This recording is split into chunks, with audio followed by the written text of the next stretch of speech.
includes the National Police Service Amendment Bill, National Assembly Bill number 39 of 2025 by Honorable Oku Kaunya, coming up for first reading this morning. Members will also begin debate on the Agricultural Professionals Registration and Licensing Bill, a bill also originating from the National Assembly Bill number 19 of 2024 by Honorable Dr. John Mutunga. It's a bill that is at its second reading stage, and this morning is part of the business that once the House kicks off, then it's part of the business that will be considered. A motion regarding formulation of a land use policy on zoning of land for agriculture and built development by Honorable Timothy Wanyonyi is also part of the business that the members will this morning consider. This is a bill that seeks to urge the government through the Ministry of Lands, Public Works, Housing and Urban Development to put in place a policy framework for effective land use in rural areas by consolidating and designating zones for built development for commercial and residential developments with shared public utilities and separate zones for agricultural use in order to arrest further diminishing of agricultural land and steady the country's agricultural productivity. That is the Deputy Speaker of the National Assembly, Honorable Gladys Boss, already inside the chambers to preside over this morning's sitting. Allow me to hand you over to this live broadcast. Good morning. Honorable members, let us pray. Almighty God, He in your wisdom and goodness have appointed the offices of leaders and parliaments for the welfare of society and the just government of the people. We beseech you to behold with your abundant favor as your servants whom you have been pleased to call to the performance of important trust in this republic. Let your blessings descend upon us here assembled, and grant and that we treat and consider all matters that shall come under our deliberation in so just and faithful a manner as to promote your honor and glory, and to advance the peace, prosperity, and welfare of our country and of those whose interests you have committed to our charge. Amen.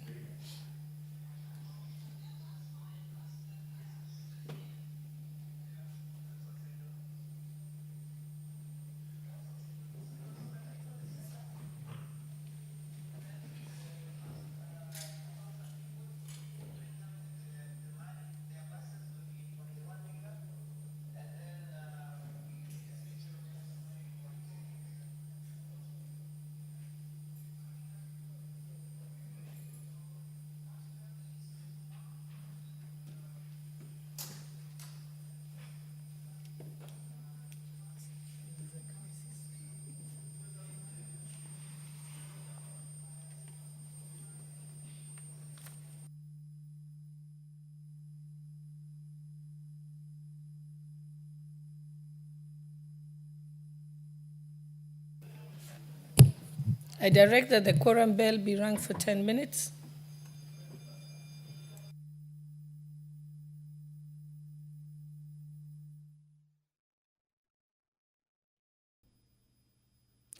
Well, the prayer has been said and the chair taken. That would mean that the House commences its business.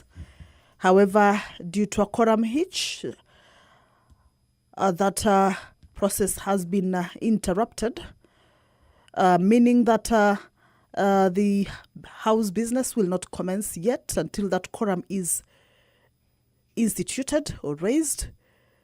And the Speaker has directed that the quorum bell be rung for 10 minutes.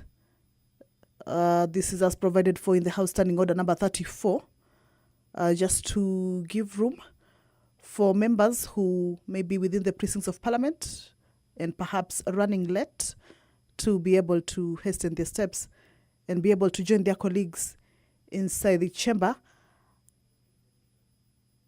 And most importantly, also enable the House raise that much needed quorum, of course, for it to be able to commence. Otherwise, if that quorum is not attained, Other lapse of the first 10-minute quorum bell, a further 5-minute quorum bell will be on.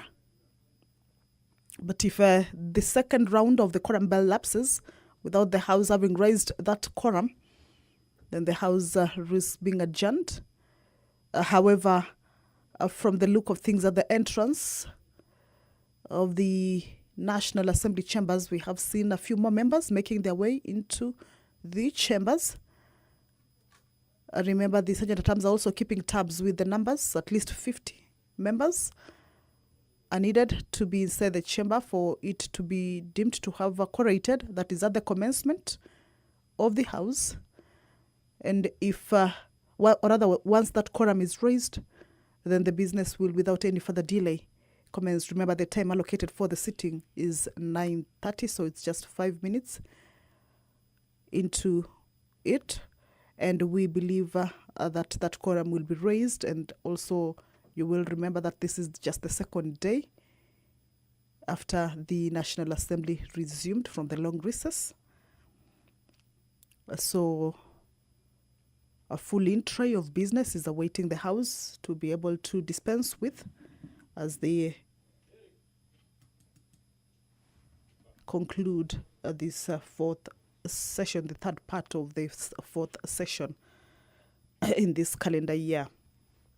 So we shall continue to take a look at the business that they will be transacting. Earlier on, I had indicated that motions from the bigger part of the business this morning. 3 motions. One was by the Honorable Member for Westlands, Honorable Timothy Wanyonyi, regarding formulation of a land use policy on zoning of land for agriculture and built development. The Honorable Member Charles Ngusia also has a motion regarding formulation of a reward scheme for accomplishments by sports persons in international competitions. And you will recall that Tuesday afternoon sittings, the Speaker, of course, led the House in the congratulatory messages to the athletes who represented the Kenyan government or the Republic of Kenya in Tokyo on the sports, and the members hailed the achievements and the stellar performance that the sportsmen and women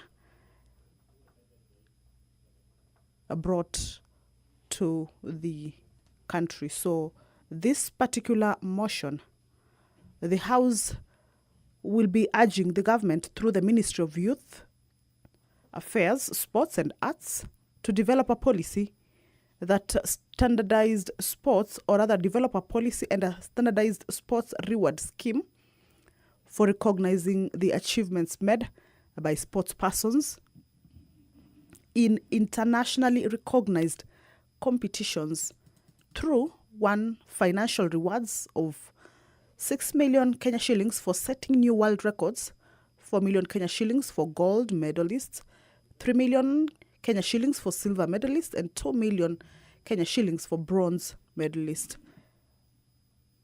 And also non-financial motivation, including facilitation with issuance of diplomatic passports for established sportsmen and women, appointment as goodwill ambassadors, and conferring national honors and privileges, and also establishing medical cover and a post-retirement social protection scheme, including establishing contributory insurance and saving schemes to support sports persons who retire from active sporting due to injuries or age. Good morning. If you're just joining us, that the House is about to commence the House business. The prayer has already been said and the chair taken. However, a quorum hitch interrupted the commencement of the business, and that necessitated the currently ongoing quorum bell. As you can see, members still making their way into the chambers to enable the House raise that much needed quorum for it to be able to commence its business, this being the second day after the House resumed yesterday or Tuesday.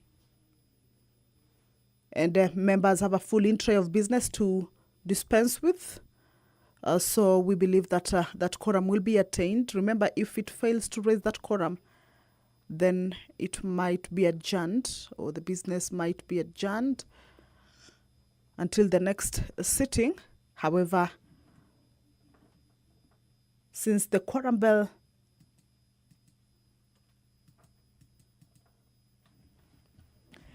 we have seen at least more members making their way into the chambers, and we believe that that number is about to be raised.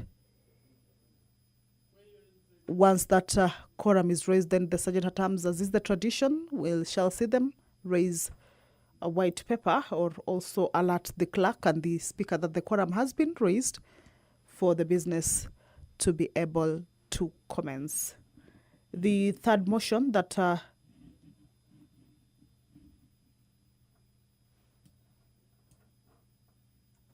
the members are set to consider this morning is a motion moved by the Honorable Abdi Shurie regarding allocation of HELB funds to support students enrolled at the Kenya Medical Training College.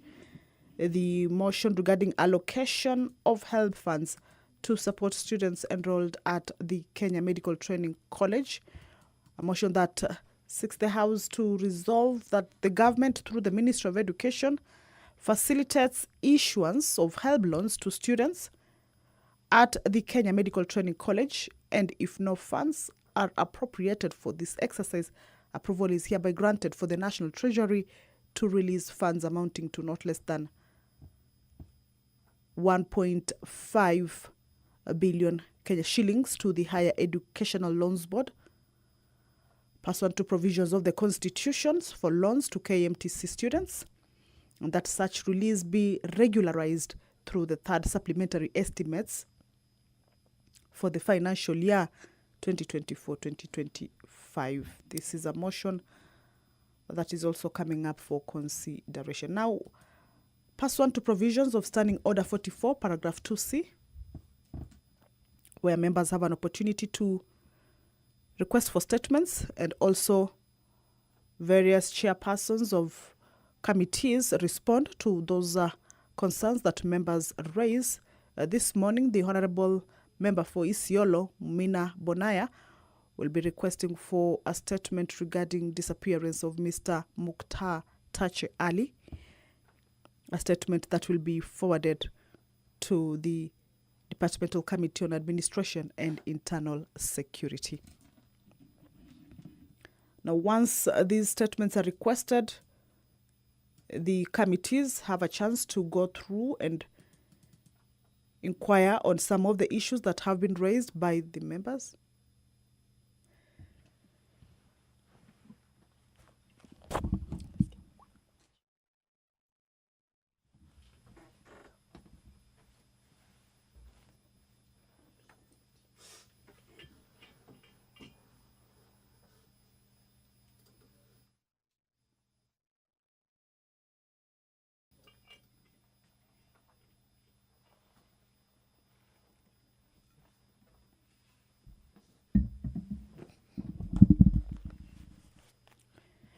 Well, the Speaker has directed that a further 5-minute quorum bell be rung. Remember, the first round, that is the 10-minute quorum bell, has lapsed. The House has not yet managed to raise that quorum for it to be able to commence its business. So this is a further 5 minutes to allow more members to join their colleagues and also raise that quorum. But once that quorum is raised, Proceed first order.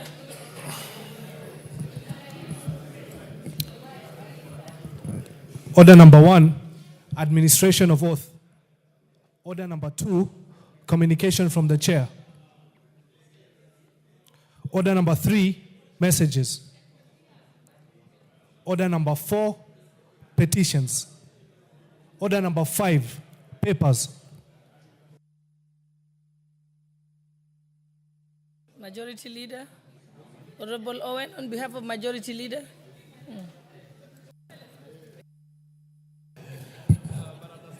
Thank you very much, Honorable Speaker. Honorable Speaker, this morning I beg to lay the following papers on the table of the House today, Wednesday, September 24th, 2025, in this morning's sitting. 1.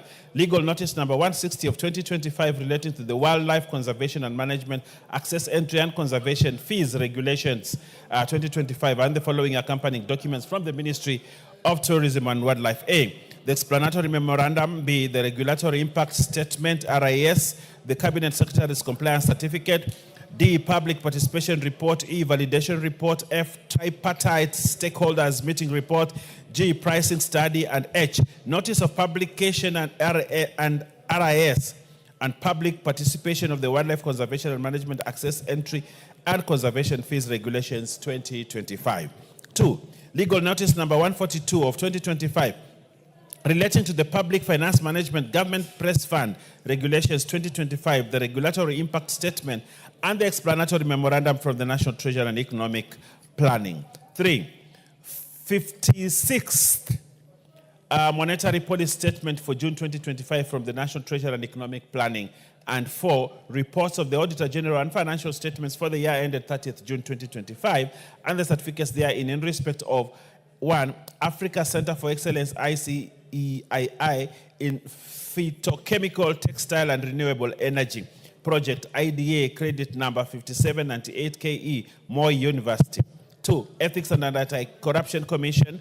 And 3. Ethics and Anti-Corruption Commission Staff House Mortgage and Car Loan Scheme. I thank you, Honorable Speaker, and I beg to lay.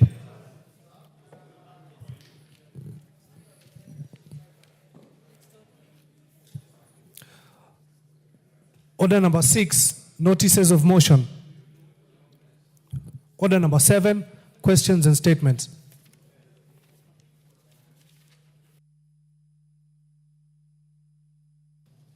It's request for statement by the Honorable Member for Isiolo, Honorable Bonaya.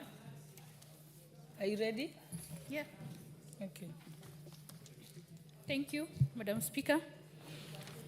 Honorable Speaker, pursuant to Standing Order 44.2c, I rise to request for a statement from the Chairperson of the Departmental Committee on Administration and Internal Security regarding the disappearance of Mr. Mukhtar Tache Ali. Honorable Speaker, Mr. Mukhtar Tache Ali of ID number 2591-7271 was reportedly abducted together with 3 other individuals near 19 Coins Hotel on Friday, 6th July 2024 under unclear circumstances. The incident was reported at Isiolo Police Station on the same day under occurrence book number 44/06/07/2024. However, his whereabouts remain unknown to date, a situation that has caused immense distress to his family and the broader community, especially given that the other 3 persons were later released and reunited with their kin.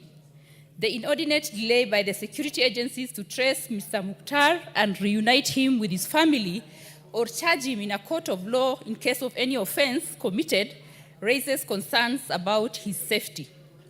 Honorable Speaker, it is against this backdrop that I request for a statement from the Chairperson of the Departmental Committee on Administration and Internal Security on the following.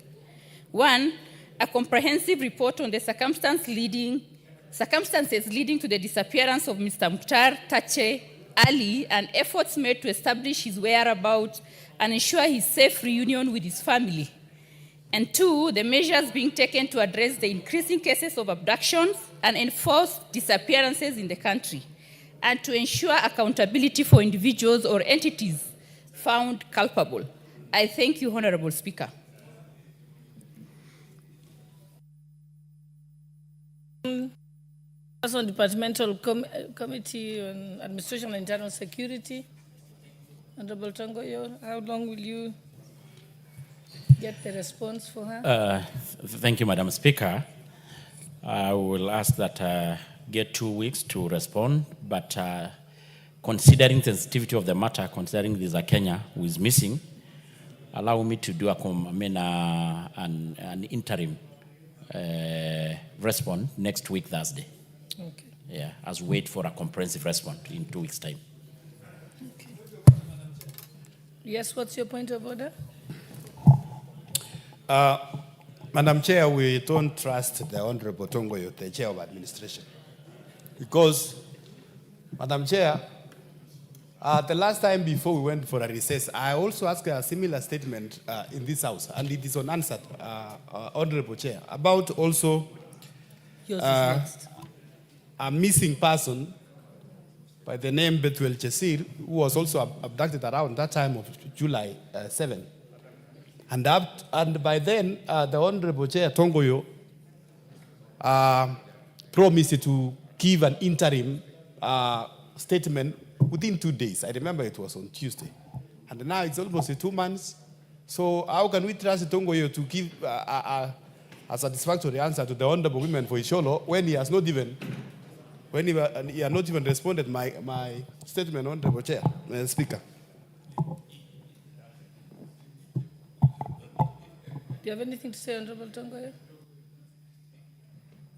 Honorable Speaker, I think the member actually said this not in good faith. We're all in this House, and we know, of course, as per our standing orders, how the statements are processed. A member asked the chairman, of course, has to relate the same to the ministry, and then until the ministry definitely relying on their officers on the ground, can only able to give a response once the officers on the ground give the response too. And Madam Speaker, as much as we really understand the sensitivity of such issues, especially touching on the life of Kenyans who for some reason go missing or abducted, allegedly abducted. Honorable Tongoyo, I think you can just give assurance to Honorable Kangogo that there, you're going to follow it Madam up. Speaker, I just But want to give... don't make an explanation on behalf of the ministry. You're not holding brief for No, I'm them. just saying that we know that at times investigations are complex. Yes. You may not expressively able to give extreme timeline, but I want just to assure the member that I will do anything possible to follow up with the ministry to make sure that the response is processed and given to this House. Okay. Yeah. I think that's the assurance he needed. Honorable members, before we proceed, allow me to recognize the following schools who are seated in the public gallery. Christ the King Secondary School from Tarbo constituency, Wasingishu County. And then Maxwell Preparatory School, Secondary School from Dagoretti North constituency, Nairobi County. And lastly, we have Cardinal Otunga High School from Kitutu Churches South constituency, Kisii County. And on behalf of the entire House, I would like to give the opportunity to Honorable Janet Sitiene, member for Tarbo, to welcome them on our behalf. Thank you, Honorable Speaker, for giving me this opportunity to recognize the three schools that are seated at the gallery. My school is Christ the King Sambut from Tarbo constituency, and also Maxwell and Cardinal Otunga. We want to welcome you to this House. This is Parliament. This is where we legislate. And we want to encourage you to work very hard in school so that you can excel. This House has different professions. We have doctors, we have teachers, we have lawyers, we have auditors, we have all sorts of professions in this House. So we encourage you that as you work hard, you may desire to come to this House another time. So we want to wish you very well at this time when you are going to exams, that we want to wish all the schools very well in your forthcoming exams, that you may excel and move on to the next level. And may God bless you. Thank you very much, Honorable Speaker, for giving me that opportunity.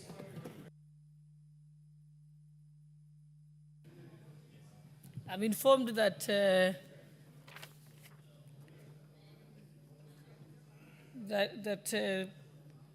yes, who was it? Yes, you're the one who was from who went to school in Cardinal Otunga. I'll give you a chance to say something before we proceed. Madam Speaker, thank you very much. I also want to join Honorable Sitiene of Tarbo, in welcoming the students. And in particular, I've learned that there is Cardinal Otunga High School here. Then that was the school to which I went. And I'm quite excited to see that they still wear the uniform that we wore. And Madam Speaker, that was a very, very important school during our times. And I believe that it has lived through history as a school that mentors people, not just academically, but also in terms of religion and discipline. I want to urge the students of Cardinal Otunga who are here, although I've not been there for many years and I'll pay a visit soon, that the sky is no longer the limit. Please observe what goes on here. Some of you may end up being here one day, but there are very many other people from Cardinal Otunga who are working within the economy of Kenya, and I want to encourage you to be one of them in future. Thank you very much. Thank you. Next, we have statements that had been requested from the Committee on Education. And I think the Vice Chair is not here yet, so I think we can reorder the order paper.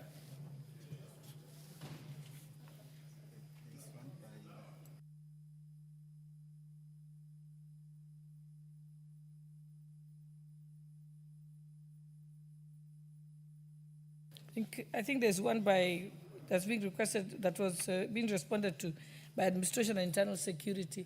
Is Honorable Tongoyo? I had seen him. It was requested by Honorable Mumina Bonaya. Is Honorable Tongoyo here? Maybe we can proceed to that one while we wait for the Vice Chair of Education. Yes, what was your point of order, Honorable Kisairo? What was your point of order? I heard you say point of order. Yes, but if they are still responding, I would allow them to respond, and then I bring my point of order. Thank you.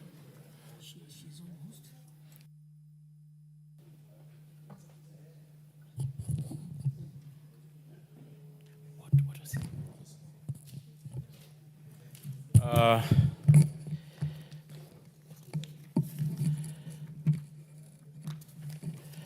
This is Isiolo County. Isiolo County. Yeah. Madam Speaker, in response to the statement being sought by the Member of Parliament, member of Isiolo County, Mumia Bonaya, regarding the disappearance of Mr. Abdullahi Bonza Abdi, I want to state as follows. And maybe before that, Madam Speaker, in particular, the member wanted to know the report on the circumstances leading to the disappearance of the said person. 2, whether Mr. Abdullahi Bonzo is being held in police custody, and if not, specific measures being undertaken by the National Police Service and other security agencies to address the increasing cases of abduction and enforced disappearance to ensure accountability for individuals and entities found culpable. I respond as follows, Madam Speaker. On the 10th May 2025, approximately 20:39 hours, a patrol team from Kina Police Station discovered an abducted abandoned motorcycle, registration number KMPG77D, tiger blue in color, lying beside the Kina Kulamawe Road near Mutliti, Kwa Girowo Farm. And the officer took it to the Kina Police Station for safe custody, pending identification and verification by its rightful owner. The incident was booked vide OB number 10-05-2025 as an unclaimed motorcycle. On the 12th of May, at about 12:20 hours, Mrs. Madina Abdi, accompanied by the clan elder, Mr. Hassan Ibrahim, reported the disappearance of the 50-year-old husband, Mr. Abdullahi Bonzo Abdi, at Kina Police Station. She stated that the victim was last seen on the 9th May at approximately 08 hours when he left for the Kuku, Manyata area while riding a motorcycle matching the description and the registration number of the one found, abandoned by the officers on patrol. Mrs. Madina further reported that all attempts to conduct her husband were futile as his mobile phone had been switched off. Investigation commenced and statements were recorded from key individuals, including Hassan Ndege, who stated that he was with Mr. Abdullahi Bonzo on the 9th at around 8:30 hours. He confirmed that Mr. Abdullahi Bonzo had picked him from his residence in Kina so they could travel to the Kulumawe, where the victim, a known herbalist, had been requested to attend to Fatuma Guyos' sick child. They returned to the Kina at approximately 20:30 hours and subsequently parted ways. Further insight was provided by Abdullahi Bonoya, a resident of the Kulamawe, who on the 13th May, while Gabatula Township received a call from the relative informing him of the Abdullahi Binzo's disappearance, accompanied by the 3 other family members. Mr. Abdurrahman visited the Kina police station to follow up on the matter. They positively identified the motorcycle as belonging to their missing relative. The group proceeded to the Kubisera, where the motorcycle has been recovered by the officers. And according to the information gathered from the resident of the Kubisera farm, on the night of the 10th May, at approximately 21:30 hours, 2 Probox vehicles were reportedly seen pursuing a motorcycle along the Kina Busira Road, but none of the residents ventured outside until the following morning when they discovered the motorcycle.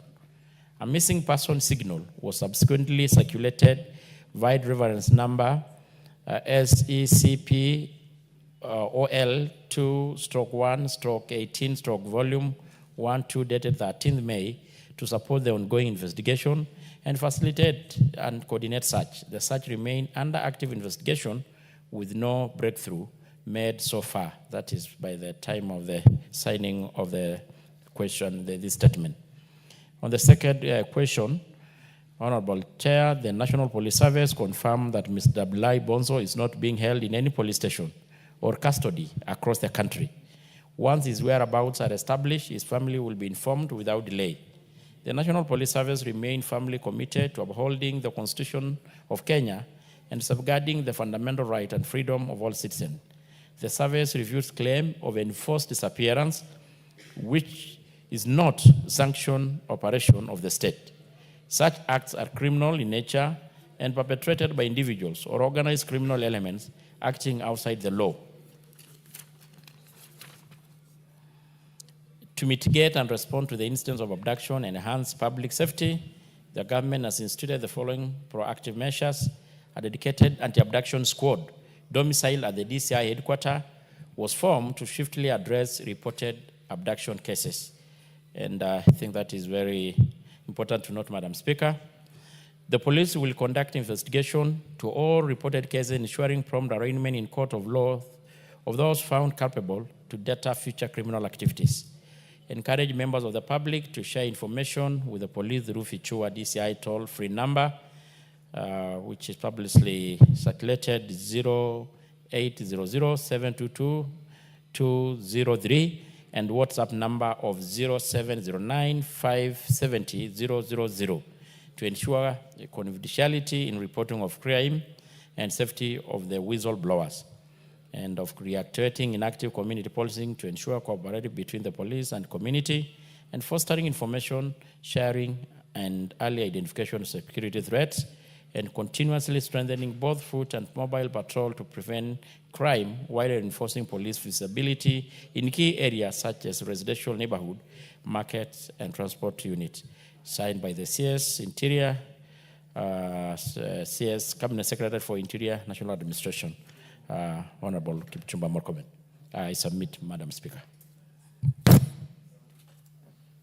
Thank you, Honorable Mumina. Do you want to respond? Do you have anything to add? Thank you, Honorable Speaker. Honorable Speaker, while I appreciate the response that has been given, I must state my dissatisfaction as it does not fully address the specific concerns raised. Honorable Speaker, Constitution under Article 153(3) expressly requires Cabinet Secretaries to provide Parliament with full and satisfactory explanation on matters within their mandate. Likewise, Standing Order 44(2)C demands that statements sought by members be factual, clear, and comprehensive. Honorable Speaker, the response before us falls short of these requirements, and in the interest of accountability to the House and to the people we represent, I urge that responsible ministry or agency be directed to furnish a more adequate reply. Honorable Speaker, on this matter specifically, because this is not the only abduction case I've reported here, asking for a statement, I think this morning I had another one, of which I know very well the answers will be the same. Next time the chair will be standing there to respond, he will still tell us that the government has no idea where these people are. So, Chair, for this case of Abdullahi Bonso, I'm sad to report to you that because of the depression that the family is undergoing, he recently lost a brother affected by this matter. As I stand here, the mother is sickly due to the depression that has been caused by this case. This Abdullahi Bonso is a husband of three women, father of over 13 children. He was the sole breadwinner. You can imagine the trauma. You can imagine the trouble the family is undergoing. And I want to say here, from the experience we've had in the past with the abduction cases, there's no case the government is not aware. They are fully involved, they are fully aware, and I honestly request the chair to give us factual, clear, and responsible answer on these cases of abduction. You can't always stand here and tell us you have no idea where these people are. Kindly, we are representing people who are expecting factual answers from us, and government should respond to that.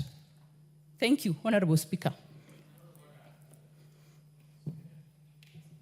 Yes, Honorable Owen, your point of order.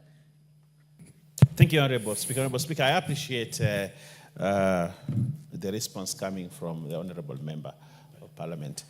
And my advice, Honorable Speaker, is that sometimes statements, our chairs have no control, so much control on statements. And these statements are generated by cabinet secretaries, and they come to this chamber, and the chairs have to read as they are. And probably the responsibility that is alluded by my lady here may not be on the part of the chair. Chairman Tongoyo is a very good man, and he means well. And he's one of the finest we've ever had as a chair of that committee, one of the finest. And when you have issues, when he has read a statement, probably you may need to dissociate him from the content of the statement. But my advice is that probably the honorable member needs to bring a question instead of requesting a statement. The good thing about a question is that now we can have the cabinet secretary here himself, and we can actually tell him the things that you have said to his face, so that he knows that he needs to be accountable to Parliament. Because sometimes when these responses are brought, probably it's just a junior officer who has done the response. And it comes here and we read it to you, and you think this chairman is just playing ping pong and is not really helping you. Okay, but thank you. my advice, Honorable Chair, is that she brings a question, and we will force the cabinet secretary to come to this house to actually respond to that. Thank you. Honorable Tongoyo. Thank you, Madam Speaker. I think really I'm much in support of what the Leader of Majority has said, because as I earlier said, we all know how, of course, the difference between the statement and the question. The questions, at least you have the opportunity and the privilege of interrogating the CS when he's physically present. Having said this, Madam Speaker, I will still also want to challenge the colleague member here and others that we also stop by making insinuation that any disappearance, any missing person is always must be known by the police officers. It's not true. It's not always true.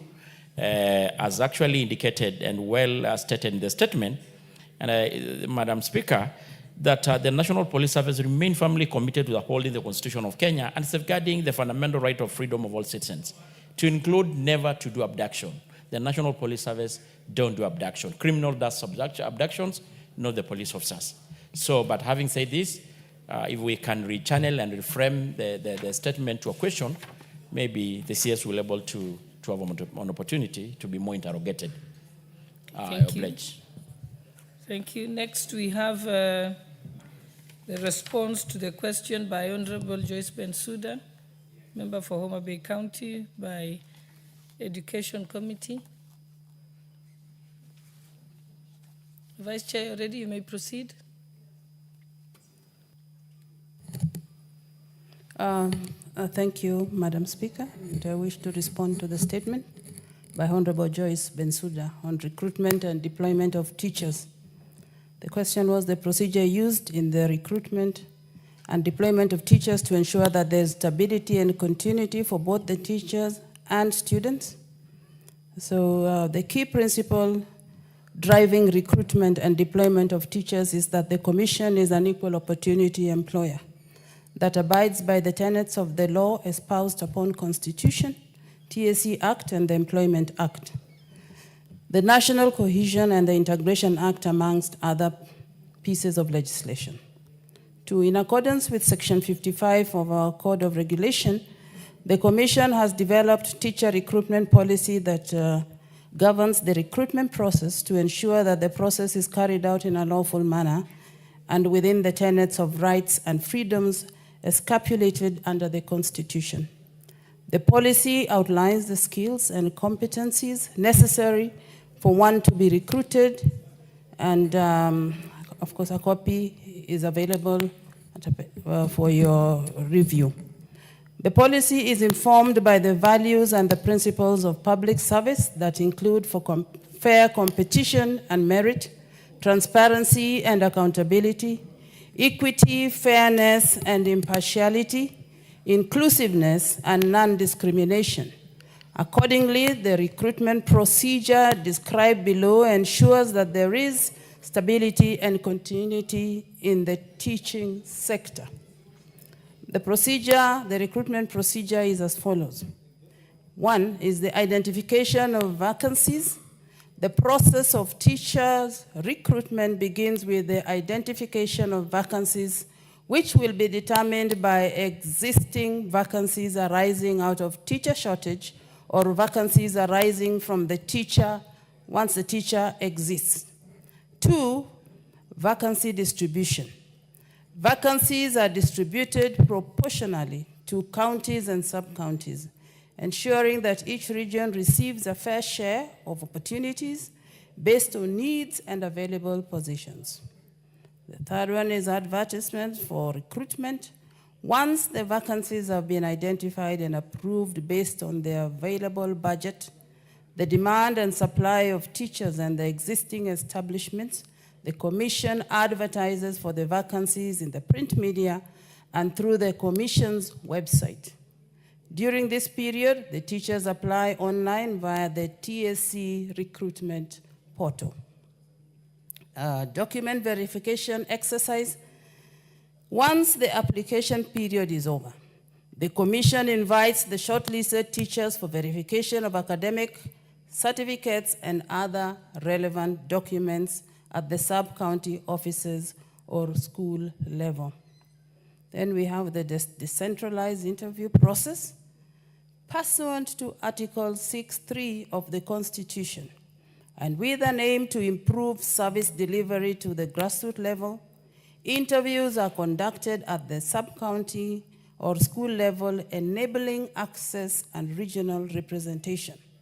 This approach facilitates wider participation from the candidates across all counties and minimizes logistical and financial barriers for applicants from remote areas.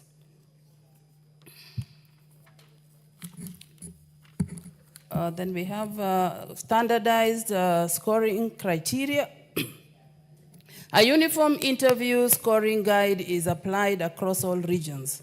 This standardization promotes consistency, fairness, and transparency, ensuring that candidates are evaluated solely on merit. Then there's a consideration of ASAL and hard-to-reach staff areas. To ensure that schools in ASAL and hard-to-staff areas are well-staffed with teachers, Where an advertisement does not attract applicants due to lack of subject combination, consideration is given to the next available applicant. Then on gender parity and inclusion of social groups, teachers' recruitment deliberately take into account gender balance, persons with disability, and the inclusion of marginalized groups. For instance, a total of 5% of all advertised vacancies are reserved for persons with disability and with an aim to foster regional balance and promote retention. The committee prioritizes the recruitment and deployment of teachers within their home counties during recruitment. The second question was requesting for a report on recruitment criteria of teachers based on school demographics, indicating whether the student population and school needs are a consideration. And I respond, the Commission has adopted a data-driven and equitable demand-driven formula to distribute vacancies across the country based on the subject area or class shortages against the school population. This method considers both student population and school needs as follows. 1, recruitment is often tailored to address shortages in specific subjects such as STEM, arts, technical, and special needs education. In primary schools, recruitment vacancies is determined on the total number of classes plus 1 teacher per school.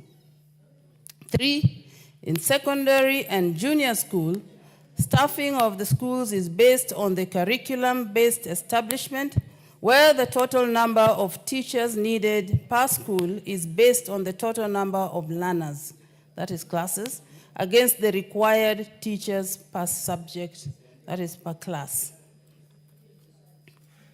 The Honorable third- Vice Chair, Yes. I think you finished with the question of Honorable Bensouda. No, there were 3. There's the No. third one. No, Honorable Bensouda's request for a statement was only on recruitment and deployment of teachers in schools across the country. There's one on measures in place to ensure that teachers are absorbed while in their prime age in order to maximize on their long-term teacher expertise. Was that by you? Yes, by Bensouda. Was it by Honorable Bensouda? Yes. Okay, because we are not going to cover the others of Honorable Oundo and Honorable El Mengit because they're not present. So we I'm just we doing the last one for Bensouda. Okay, Thank you. On that question, as discussed above, the Commission recruits registered teachers in accordance with the recruitment guidelines issued from time to time. The available vacancies are advertised based on the demand for and supply of teachers as per the existing establishment and budgetary provisions. The second one is further, the recruitment process is guided by the principle of competition and merit, integrity, transparency and accountability, equity, fairness, impartiality, inclusiveness, and non-discrimination. In the spirit of equity and fairness, the Commission distributes recruitment vacancies equally among the 47 counties. The recruitment scorecard is developed in an inclusive manner to consider items such as professional qualifications, age, length of stay since qualification as a teacher, and CBC upgrade. The last one is to this end, the Commission ensures that it considers both teachers who graduated in the early years and have applied for recruitment and their counterparts who recently graduated. Honorable Speaker, I beg to submit. Thank you. Thank you. Honorable Bensouda, would you like to respond to that? Thank you, Honorable Speaker, for giving me this opportunity to provide for response on the questions which I asked, which have been tackled by the Committee of Education. Honorable Speaker, allow me to submit my apologies for yesterday not having been in Parliament at the time that I was called because I went to attend an urgent matter. and I thought the matter was coming way far beyond that time. However, Honorable Speaker, I went through the response given by the Education Committee on my concerns regarding the recruitment of teachers, the policies existing, and ensuring that the teachers who are employed, they are employed at an age bracket that they are energetic enough to deliver the services that is expected by them. Honorable Speaker, I would like to note that a lot of theoretical framework which are relevant do exist. My worry is the practical implementation on what is theoretically documented by the Ministry of Education and the Teachers Service Commission. Honorable Speaker, I say that because practically when you do any impromptu visit into our schools, whether rural, secondary, JSS, and the like, we have serious shortage of the time of recruitment and the time that the schools lastly receive teachers in their school. Honorable Speaker, it is also a fact that there are some teachers delivering under BOG who have served in those institutions for more than 10 years. Honorable Speaker, the issue of gender balance on recruitment issues also, Lord, I want to say that in some cases it has been taken care of. The smart theoretical framework that we have, Honorable Speaker, if it is really followed, I think we'll be having mitigating measures on how teachers are recruited. I was informed by the age limit. I know of a teacher who comes from Karachuonyo, is almost retiring. It is a concern that has been in this house, the age limit that the teachers are recruited. I'm wondering at what point this teacher would be recruited. Having made several attempts, Honorable Speaker, to appear for interviews, makes application and the like. On that regard, Honorable Speaker, I would want to submit that I was fully not satisfied with how they have demystified the policy guideline on how recruitment reports are done and balancing. This informs even the proximity of schools between one school to the other, informs also lack of care of the population of the students vis-a-vis the ratio of teachers who are supposed to serve them. Honorable Speaker, I do request the committee to go back and review with the Teacher Service Commission and give supporting data of evidence on the last 10 years and the way forward that they have so that we don't have problems of disparity, employment, and having retirees in one school being retired, after 1 year, another head teacher comes. 1 year retired, there is lack of continuity. I have evidence of this, and Honorable Speaker, we need supportive evidence, and the Education Committee must go round and establish, particularly in the rural areas. Honorable Speaker, I submit. Thank you. Before we proceed, allow me to recognize the presence of students who are seated in the Speaker's Gallery from the Kenya Medical Training College Karuri campus, from Kiambaa constituency, Kiambu County. On behalf of the substantive Speaker and the rest of the House, we welcome you to the presence of Parliament. Thank you.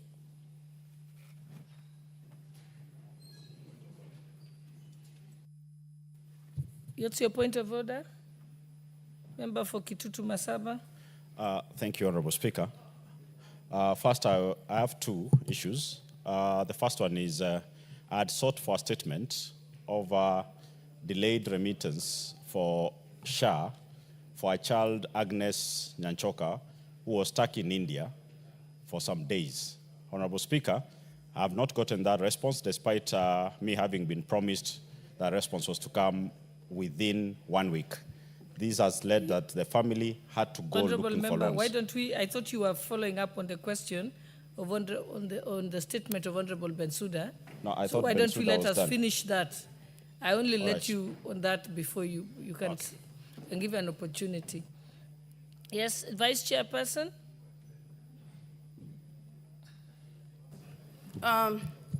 Thank you, Madam Speaker. We have noted the concerns of Bensouda on the shortcomings on the response. But for her comfort, I wish to report here that the Education Committee has already requested for the data of all these schools, one, on all the teachers who are over 45 years. We want to see how many they are so that we can commit a budget in the next budget cycle, if it is possible. Two, TSC has also accepted, because we have discussed this matter, and anybody who is even 59 can be recruited. Doesn't mean that they will not be recruited. They will be recruited even at 59. And I know that it is not the right thing to do, but we are there and we have agreed that they recruit even if you're 58 or 59. For the rest of the data that you have requested, we have noted, and in the next meeting we should be able to communicate and bring you back to the committee for discussion. Thank you. I think, Vice Chairperson, the concern that seems to come out clearly is that the cutoff recruitment age is 45. Many of them have approached 45. There is also the concern that there are people who graduated 2 years ago and have been recruited, and somebody who got their TSC number 15 years ago has not been recruited. I think that isn't that clear, Honorable Bensouda? So I think it's better that a specific question is asked on that particular issue. Okay, thank you. Chair, Speaker. Yes, Honorable Nyenze.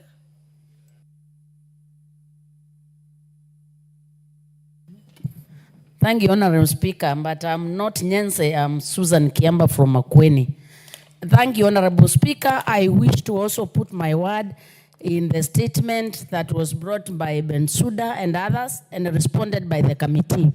While I appreciate a lot of input they are put forth, and they seem to have actually given it a real thinking and critical thinking in the answers they have given for all the questions, I really wish they would actually go back on an issue that, Speaker, you have highlighted.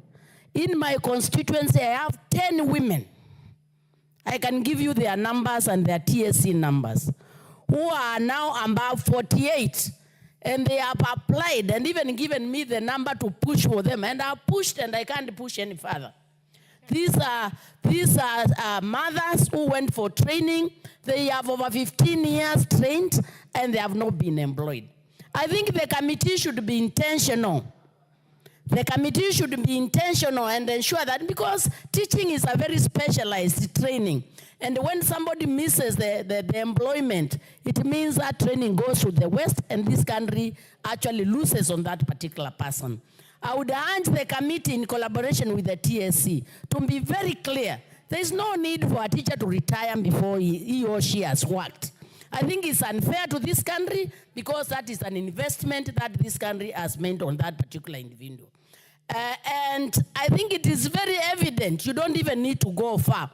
There are people who have graduated 2 years, 1 year, and they are already employed. That disparity is actually worrying. Secondly, Honorable Speaker, even when you look at regions, you realize some regions have a lot of teachers, while other regions do not have teachers. I think we need an analysis, Honorable Chair of the committee. We need analysis to show us where is the gap, so that when employment opportunities come, we can have affirmative action. There is no need of already sharing the newly recruited teachers as if in every country we are at the same level. We are not at the same level. I think this is a reality that the committee should take in consideration. It's important that we base the employment and distribution on already existing gaps. There are some schools where you find that in a primary school, the BOM, the PTA are paying for 4 teachers. They have only 2 or 3 employed by the TSC. That is completely unfair because, Honorable Speaker, these are also taxpayers of this particular country, and that's actually hidden marginalization. I think the committee needs to give us clear data based on every constituency to see actually where the disparity is, so that when we employ, we also have intentionally addressed the inequalities. Honorable Speaker, I looked at the marking scheme of the interviews. And I know that it is demand-driven, but if you look at the bias towards science subject, The social teachers are completely marginalized because that scheme already gives the other sectors 40 marks ahead of anybody. If you are given 40 marks ahead of the other people, of course you will actually fail.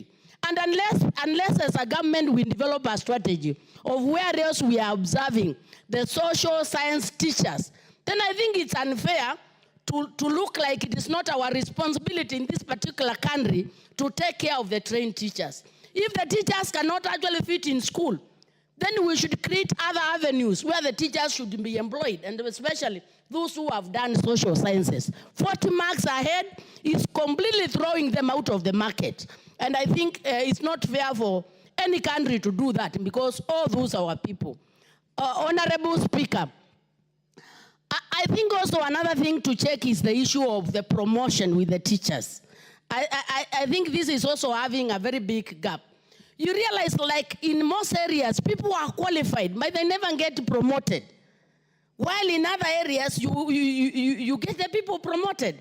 I think we need to have a resemblance of equity in this particular country. Because I don't think in this country we have areas where people have not been educated.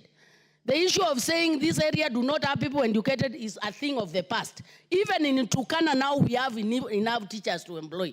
I think it's important that the spirit of equality, equity actually prevails in the sector of education. Otherwise, thank you, Honorable Speaker, for giving me the opportunity. And this is a sector we cannot ignore, Honorable Speaker.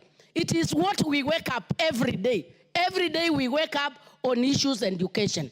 And I hope the committee gives it the necessary focus. Thank you, Honorable Speaker. Thank you, Honorable Zamzam. Member for Mombasa.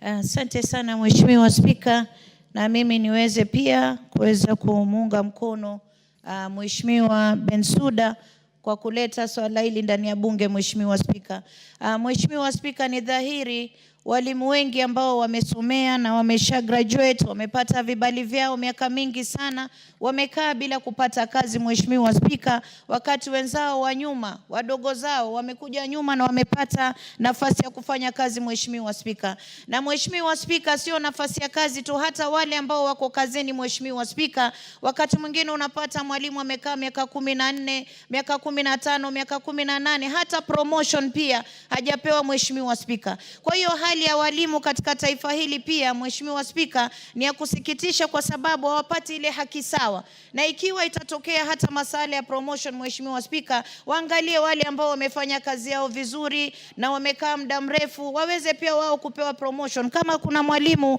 ambaye sasa ni deputy principal wa pale Shanzu Teachers College, amekaa miaka 15, Mheshimiwa Spika, yuko katika ile nafasi, wakati wenzake wanapewa promotion, yeye ameachwa pale na anafanya kazi nzuri. Mheshimiwa Spika, kwa hiyo Mheshimiwa Spika, mimi nataka kusema hizi nafasi za kazi zikitokea, ziwe zinaangaliwa wale ambao waliweza kugraduate mapema, kwa sababu mtu, hata kama nimesikia Mheshimiwa katika kamati hii ya ambayo inashughulika na mambo ya walimu ya education, anasema kuwa hata wakiwa miaka 56 ama 59 watapewa kazi. Tusiweze kusisitiza mambo kama hayo, tuweze kutoa msukumo kuwa wakati bado wako katika ile hali yao ambayo ni active, waweze kupewa hizi nafasi za kazi na wao wapate matunda ya kuona kuwa masomo yao hayakuenda bure. Mheshimiwa Spika, na Mheshimiwa Spika, imekuwa ada katika taifa hili, na mimi niweze kusema hata kuna watu ambao wamepewa position katika sekta tofauti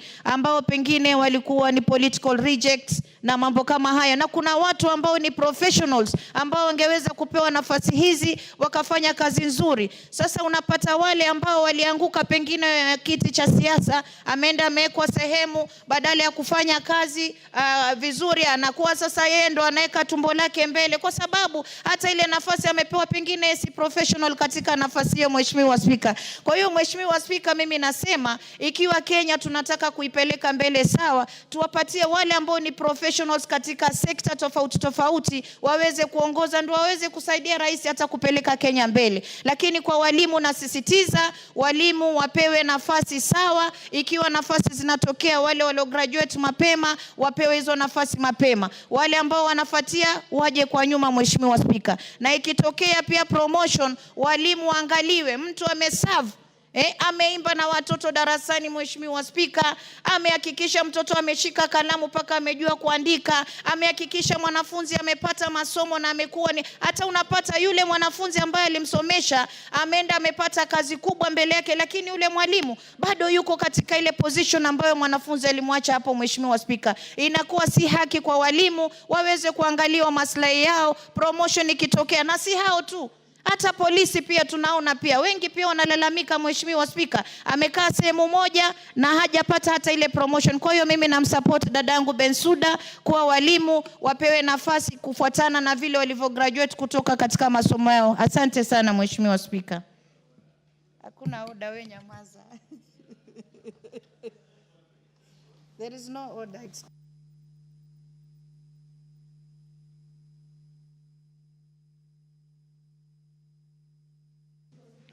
Thank you. That's a very interesting speech from the Honorable Zamzam. Yes, I want to come to my point of order. Honorable Speaker, you see, I want to say that there are no political rejects. And people who lose seats in Parliament are also professionals.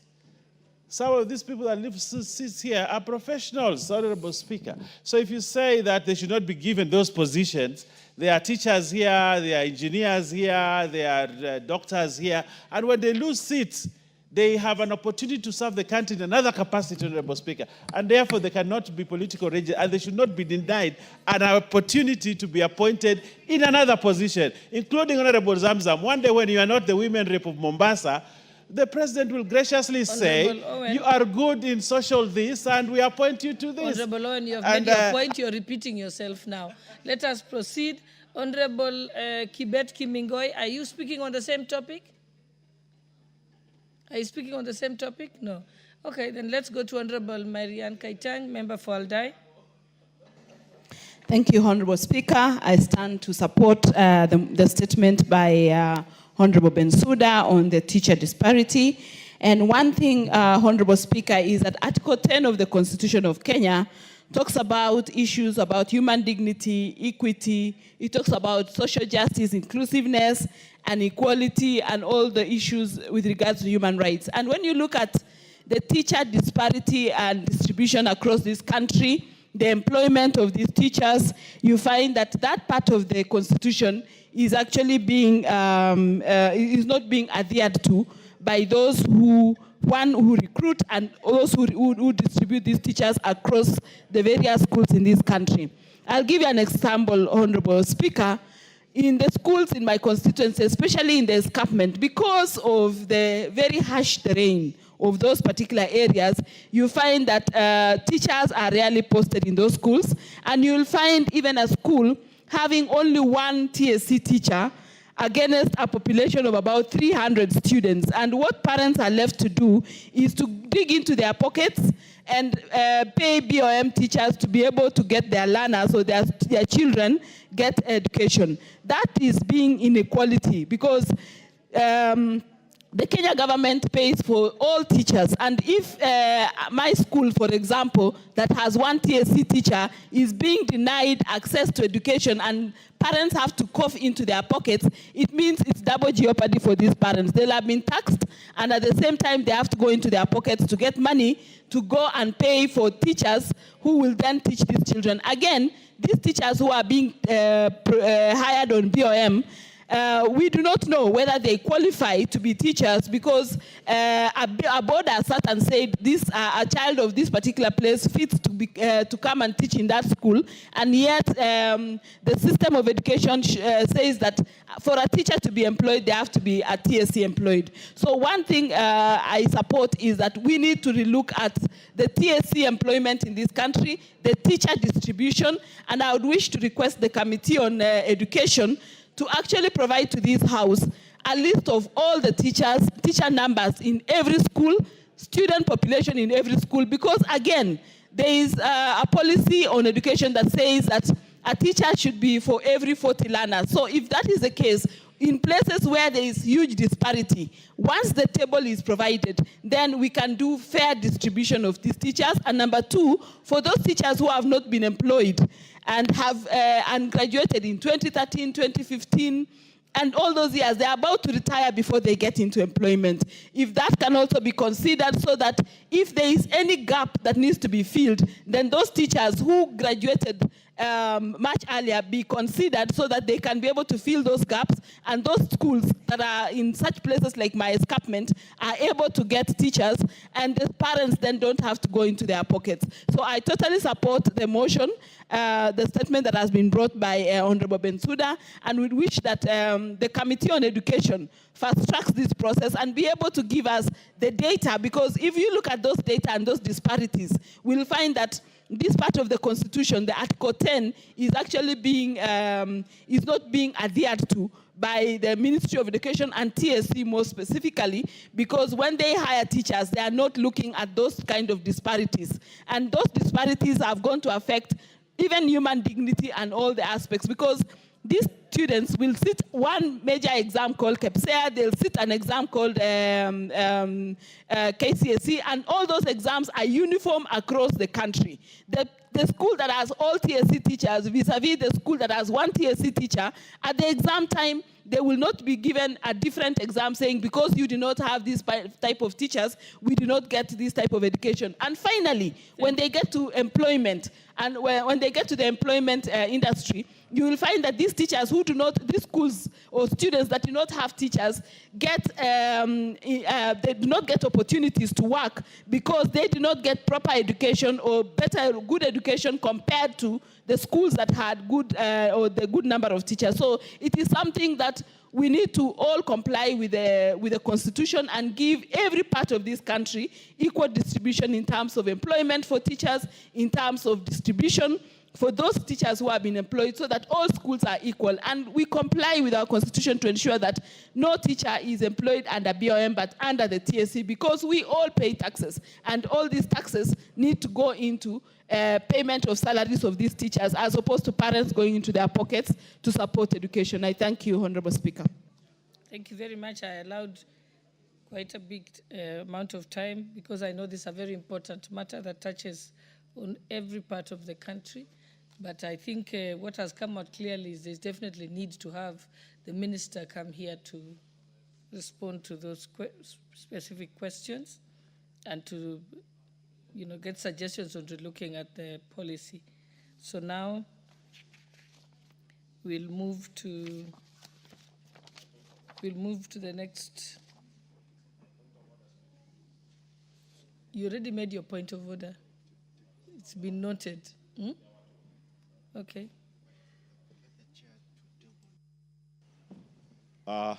Thank you, Honorable Speaker. Honorable Speaker, I would like to bring to the attention of the House that we've come to the end of Q1 of this financial year. Honorable Speaker, we as members of Parliament will be walking a very tight rope if we do not start speaking now. Honorable Speaker, this Parliament has already passed for gazettement, approved for gazettement, members of CDFCs for various constituencies at a level of 99%. Honorable Speaker, as at today, the NGCDF board is yet to receive the disbursement for Q1 of this financial year. That is equivalent to 19.5 billion. Honorable Speaker, we run a risk of falling onto the trap that is being set. There is a court order that says NGCDF comes to an end 30th June 2026. If by Q1 there is no disbursement, and we know how the government has been disbursing, by Q2, the board will be in arrears of 39 billion. Honorable Speaker, if members of parliament do not rise up and speak on behalf of the CDFCs to have this money received now so that we beat the deadline of the court order in completing all the projects before Honorable Gaisero, May. because you're raising it as a point of order and it seems to be a substantial point, why don't you raise it as a substantive statement? Honorable Speaker, This afternoon or tomorrow? I think with the leader here, this is something he can pick up without even having, because it's a matter of concern for all 290 constituents, and all members will agree with me. So, Honorable Speaker, we need to get answers when Treasury will start disbursing these funds, because already they are behind by 19.5 billion, and in 6 days' time, they will be behind by 39 billion. Honorable Okay, Speaker, so we thank can you. tell Honorable Owen, maybe you can have a response in the afternoon? Say this, Honorable Speaker. There are very important points being raised by Honorable Gaisero, and I think it is a concern to all of us because we have a court order, a deadline No, for... the question I'm asking, what we need, don't go over the points again. Yes. Simply, I'm requesting you, or ruling that you get the answers. Okay. You can get in touch with the National Treasury and the board and then give a response in the afternoon. Much obliged, Honorable Speaker. I'll get in touch with Treasury so that we get a response in the afternoon. I'll do that. Thank you very much. Thank you. Honorable members, next order. Order number 8, the National Police Service Amendment Bill, National Assembly Bill number 39 of 2025. First reading. A bill for an act of parliament to amend the National Police Service Act. Order number 9, motion. Formulation of a land use policy on zoning of land for agriculture and built development. Mover of the motion, Member for Westlands, Honorable Timothy Wanyonyi.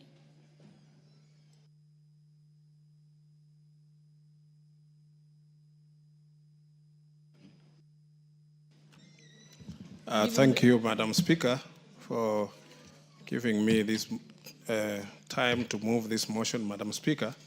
Madam Speaker, I beg to move the following motion, Madam Speaker, that aware that land is a critical but limited factor of protection that supports human habitation and food production. Noting that agriculture is Kenya's main economic mainstay, appreciating that the Central Bank of Kenya, CBK, Monetary Policy Committee Agriculture Sector Survey 2022 estimated the contribution of the agriculture sector to the country's gross domestic product, GDP, to be 22% directly and 27% indirectly through its linkages with other sectors. Further, appreciating that the survey showed that the sector employs over 40% of the Kenya's total population, concerned that in the Land Reform Volume 3 publication, the Kenya Land Alliance land estimated that only 17% of the country's land mass is classified as suitable for rain-fed agriculture land, while the remainder is either semi-arid or arid. Further, concerned that the country's agricultural productivity has been decreasing over the years, cognizant of the fact that the decline in agricultural productivity is partly attributable to the shrinking agricultural land use due to unplanned settlements and encroach on agricultural lands. Further, concerned that agricultural lands in rural areas are continually being subdivided into small portions for built development, thereby diminishing the size of the land available for agriculture. Noting that there is need to put in place measures for effective land use in the country, in order to guarantee optimal use of agriculture.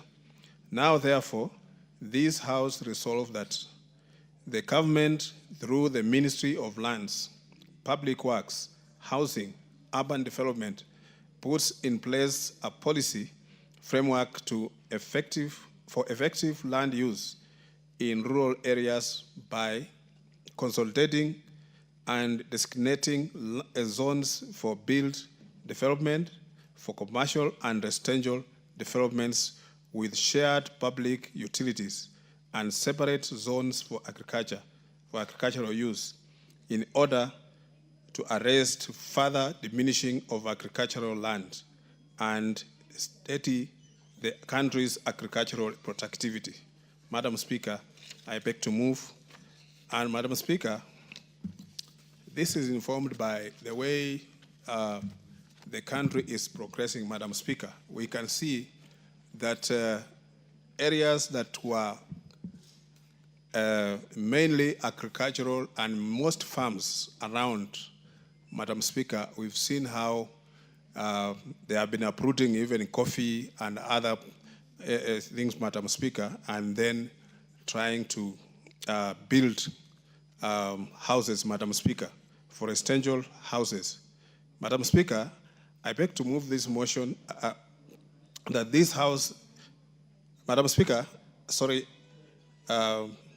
this motion emphasizes the importance of sustainable land use in the environmental conservation as Article 69 of the Constitution of Kenya, which aligns with the objectives of this motion, Madam Speaker. Madam Speaker, I also want to say that lack of clear guidelines to access land use, the use of land, Madam Speaker, are often recipe to conflict and violence. The motion seeks, Madam Speaker, to prevent land use, conflict between agriculture and build-up development zoning land, so that, Madam Speaker, if this policy is put in place, there will be earmarked that the areas, Madam Speaker, that are designated for agriculture, and they'll never be disturbed, and they'll never be put to any other use other than agricultural use. Madam Speaker, allow me also to observe that there is urgent need to balance economic development with agricultural productivity and environmental sustainability while protecting the country's natural resources and reducing the risk of environmental degradation.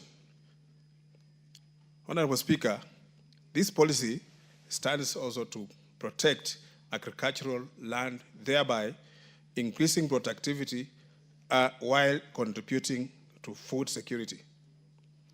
The land use, Madam Speaker, policy will therefore guarantee the entire population has sustainable access to public spaces, public service, public institutions, and social amenities. Madam Speaker, this motion also calls for policy on collaboration between the relevant ministries, including, Madam Speaker, Ministry of Lands, Public Works, Housing and Urban Development, Environment, Climate Change and Forestry, Agriculture and Livestock Development to develop the policy, Madam Speaker.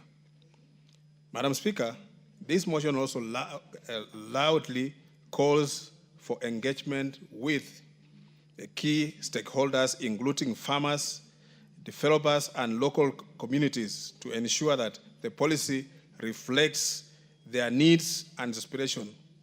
Land use policy should recognize the resources that are limited. Hence, Madam Speaker, the need to have a long-term vision, but also to prioritize actions to respond to immediate challenges. Madam Speaker, the riparian land and wetlands support water resources to sustain the healthy ecological environment.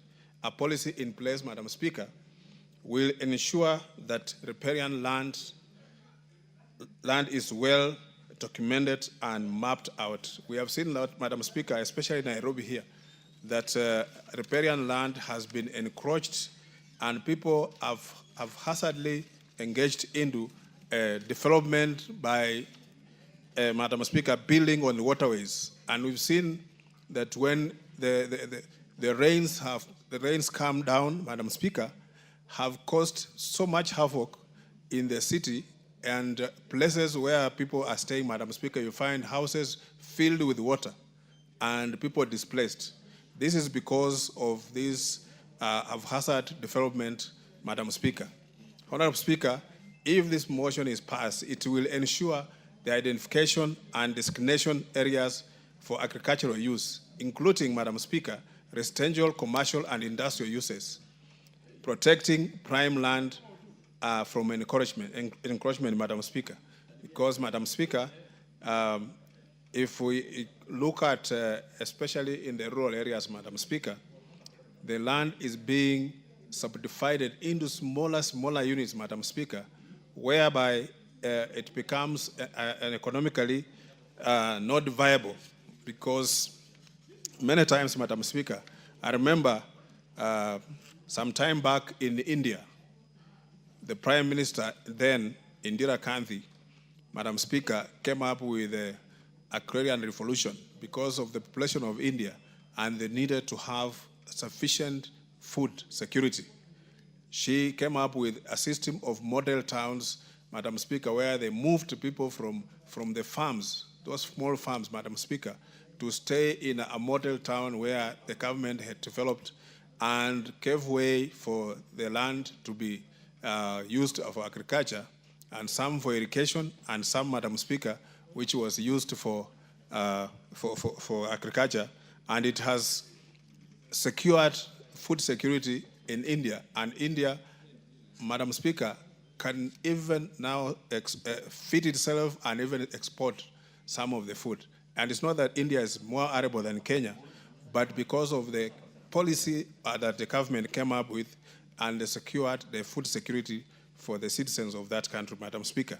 And I believe we can do the same, because we have seen countries like Israel, which are virtually a desert, Madam Speaker, but they have made very good use of their land. They have used irrigation and many others, and have secured themselves, Madam Speaker, that they don't suffer from any food shortages, Madam Speaker. We've seen in this country, Madam Speaker, the rains, the areas that are rain-fed, agriculture rain-fed. Madam Speaker, the land is being diminished because of these small subdivisions and making the land uneconomical.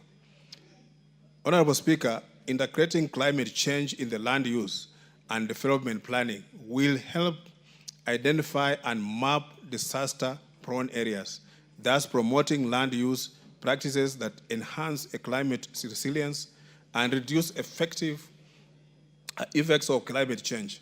A regulation on the same will ensure adequate financial resource allocation for implementation of climate change action plan and related activities.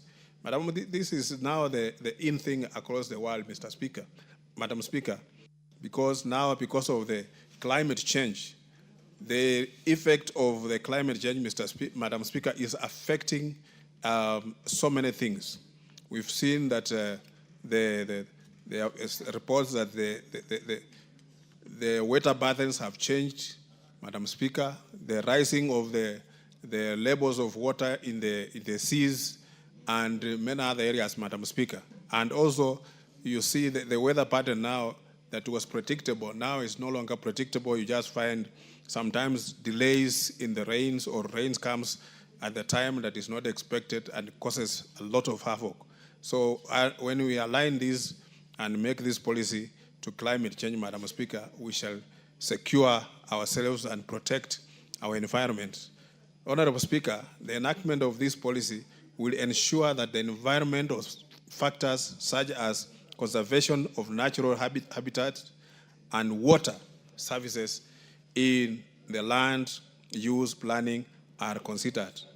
Honorable Speaker, the policy will also ensure public participation in the land use planning process to reflect the needs of the farmers and people in the ecosystem.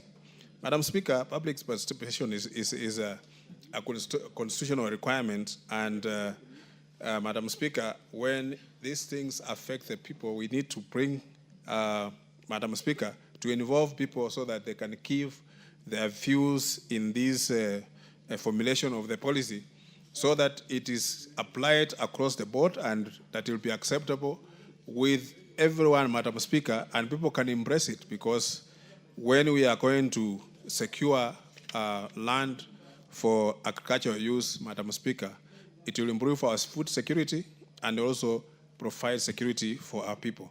Madam Speaker, I beg to move, and also, Madam Speaker, request the Honorable Julius Sunguli to second. Madam Speaker. Yes, Honorable Sunguli.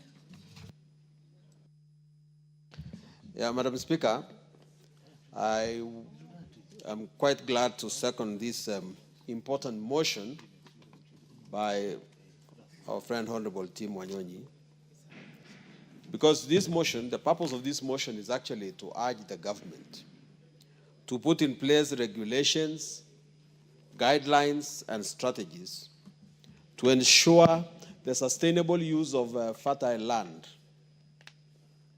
especially that related to farming. Madam Speaker, I must begin by saying that in this country, there is actually no shortage of policy, especially policies that bear the title of land policies. There are quite a number that have been set up. The agricultural policy of 2021, the national land use policy, and many others that I could name. But the specific issue that the honorable member is raising here is about the use of land in Kenya in a manner that is not planned and in a manner that is becoming unsustainable in the long run, because fertile land is being used as places to build houses. And Madam Speaker, unless that issue is addressed, land is going to diminish, because we are one of those countries in the world where population is on the rise every day. And when population is rising, the demand for human habitat becomes important.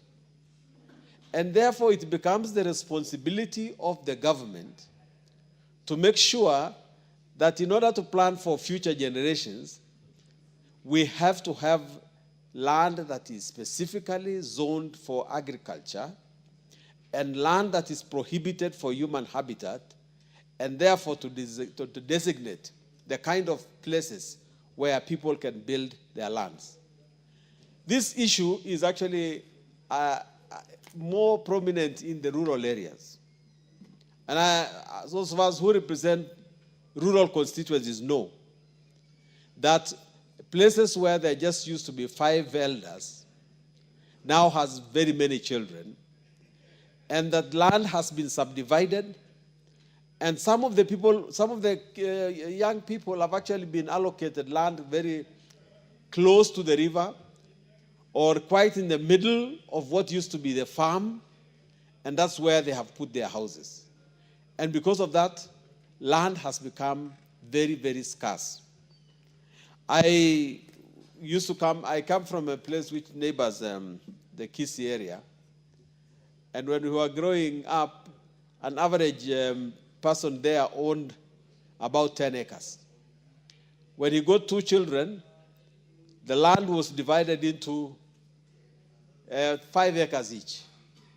And when those got children, the land was subdivided even further. Because of this, the land has been deteriorating. But what the government needs to do, Mr. Speaker, now, is to ensure that actually, apart from the policy that we set up, we look into the legal framework of our land use. One, there is now use, there is now the one land law called the Land Act.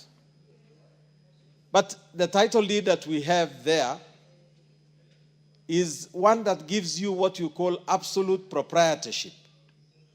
And I can see the honorable member from Murwadigiri is not listening yet, is yet a new lawyer that needs to listen to older lawyers. The title deed that we produce in Kenya is called absolute proprietorship. It therefore gives you absolute power over your land with very, very few restrictions.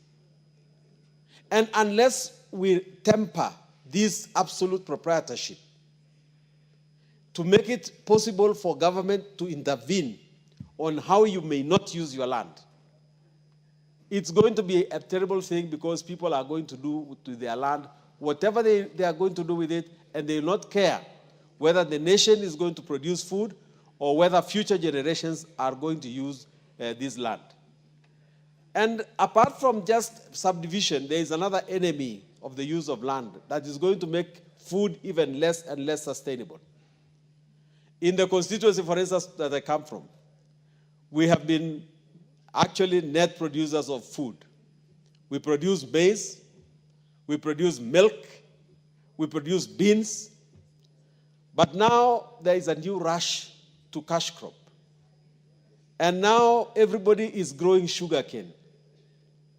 A few years ago, the GTZ, which was a German company, a German NGO, mapped out the use of land in Transmara and said that this particular piece of land is good for animals. This particular piece of land is good for growing maize. This particular piece of land is good for this and that. Had we followed this blueprint that was placed by the GTZ, we would now be going ahead and producing food much better even than Kitale. But unfortunately, totally unguided, we have now rushed into the temptations of South Nyanza and other places and produced sugarcane, even in areas which are not sugarcane areas. The government must make a policy that will make sure that land is used for its purpose. Because whether we like it or not, if we try to force land to do what it cannot do, we will eventually collapse what it is already doing and collapse its future use. I think it is important that we go there, because you may forgive Kiambu for uprooting the coffee and placing real estate on their land. And that might be beneficial for people like us in the Rift Valley who are now embracing coffee. But if you do not get enough land on which will take over the responsibilities that used to be borne by Kiambu, we are no longer going to be proud as Kenya for being a coffee growing area. So, Mr. Speaker, I wish to urge that the government makes a more serious policy backed by regulations, backed by legislation the policy that is going to make sure that use of land is sustainable for production of food, is sustainable to maintain generations that we have now and generations that will come after us. Mr. Speaker, I beg to second. Thank you. Order, honorable members, I propose the motion that aware that land is a critical but limited factor of production that supports human habitation and food production, noting that agriculture is Kenya's main economic mainstay, appreciating that the Central Bank of Kenya Monetary Policy Committee Agriculture Sector Survey 2022 estimated the contribution of the agriculture sector to the country's gross GDP to be 22% directly and 27% directly through its linkages and other sectors. Further, appreciating that the survey showed that the sector employs over 40% of the Kenya's total population, concerned that in the Land Reform Volume 3 publication, the Kenya Land Alliance land estimated that only 70% of country's land mass is classified as suitable for rain-fed agricultural land, while the remainder is either semi-arid or arid. Further concerned that the country's agricultural productivity has been decreasing over the years. Cognizant of the fact that the decline in agricultural productivity is partly attributable to the shrinking agricultural land due to unplanned settlements that encroach on agricultural lands. Further concerned that agricultural lands, Further concerned that agricultural lands in rural areas are continually being subdivided into small portions for build development, thereby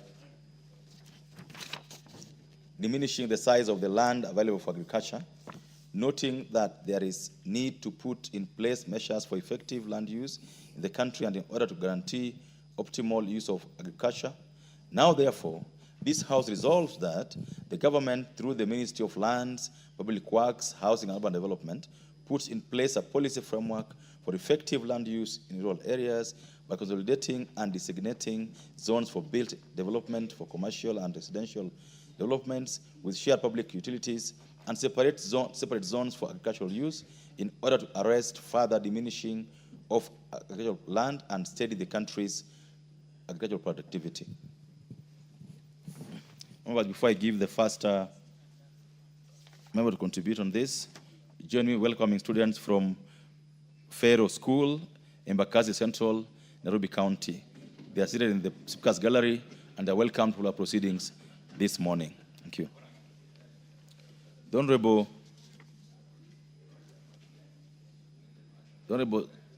Zamzam, I can't see Zamzam there. The Honorable Andrew Kwome. And before you contribute, the Honorable KJ, I can't see your card, so you have to put a card in there if you want to contribute. Honorable Kwome. Thank you, Mr. Speaker. Let me start by saying that land is a very, very important tool of everything within our country. The only unfortunate thing is that it is limited. What we have is what we must use. And in order that we maximize benefit of use of land, we must do what is necessary for maximization. Mr. Speaker, ever since we knew Kenya as an agricultural country, but we don't seem to be maintaining that philosophy of Kenya being an agricultural country, because our productivity, as the motion says, is declining. It is important we wake up before it is too late and maximize the use of the land that we have. If I start with agriculture, Mr. Speaker, I must say that we have not taken agriculture as a very, very important, as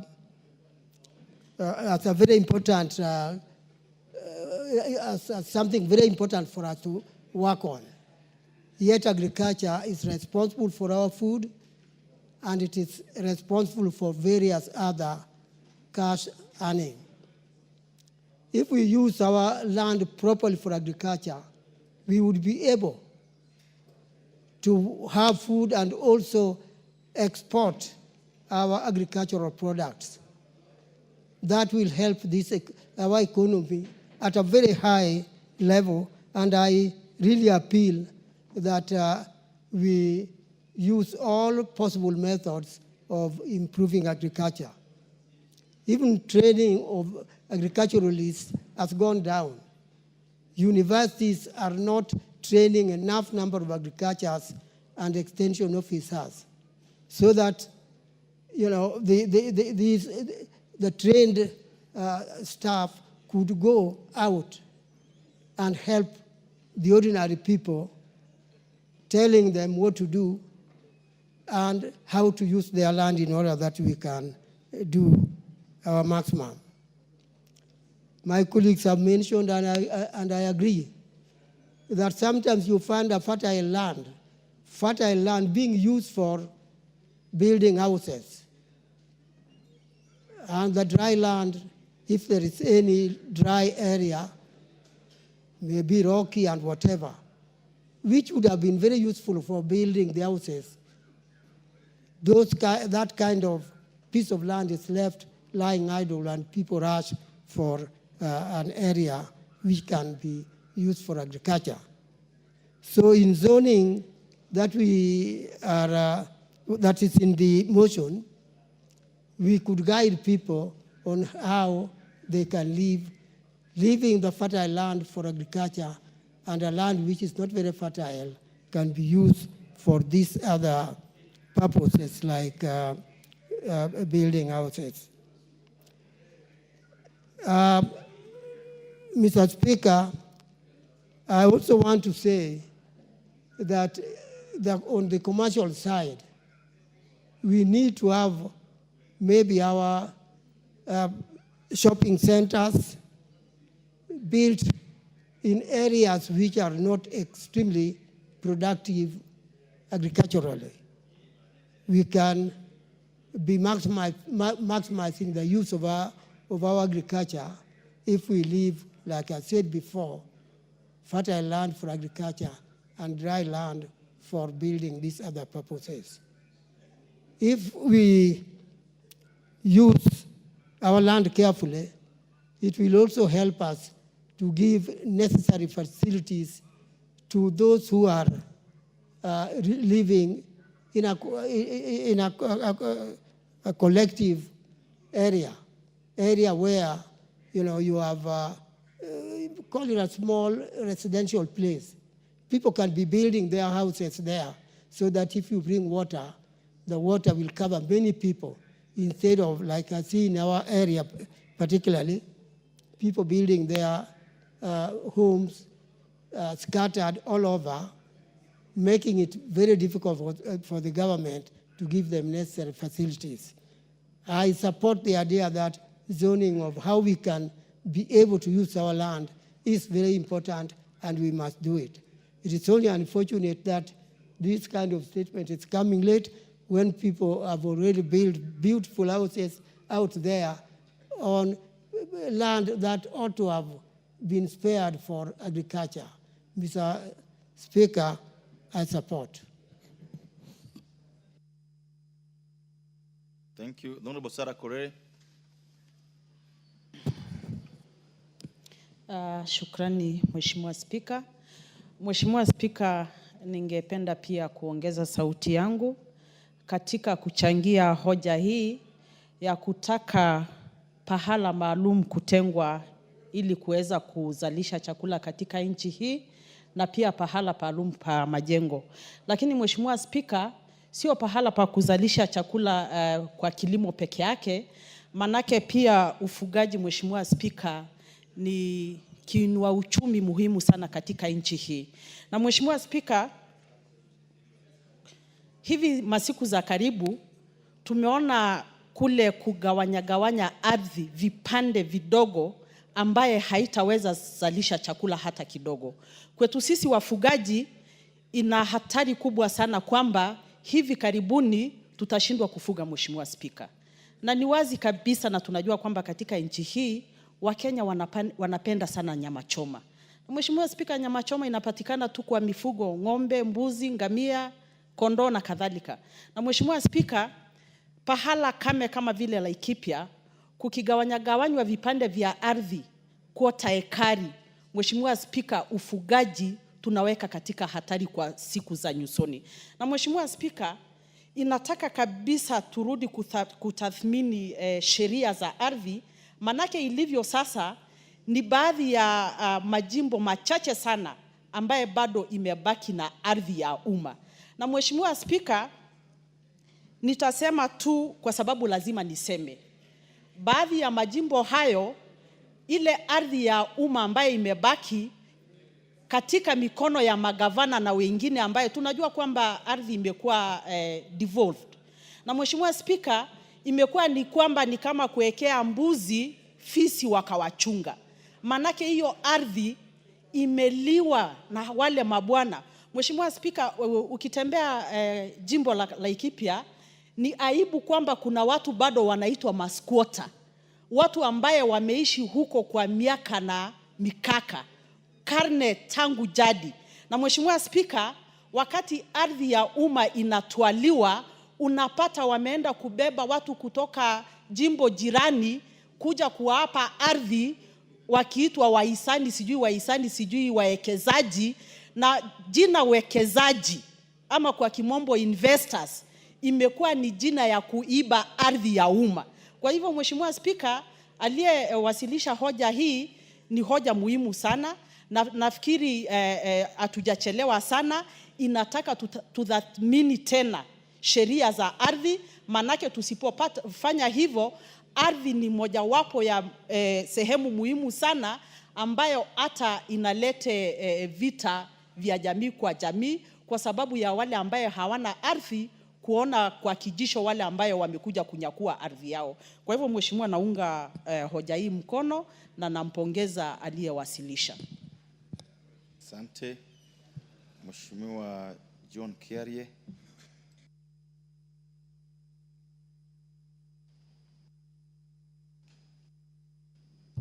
Mr. Speaker, I thank you. I also want to congratulate my neighbor, the Honorable Timothy Wanyonyi, for bringing such a thought-provoking motion to this House.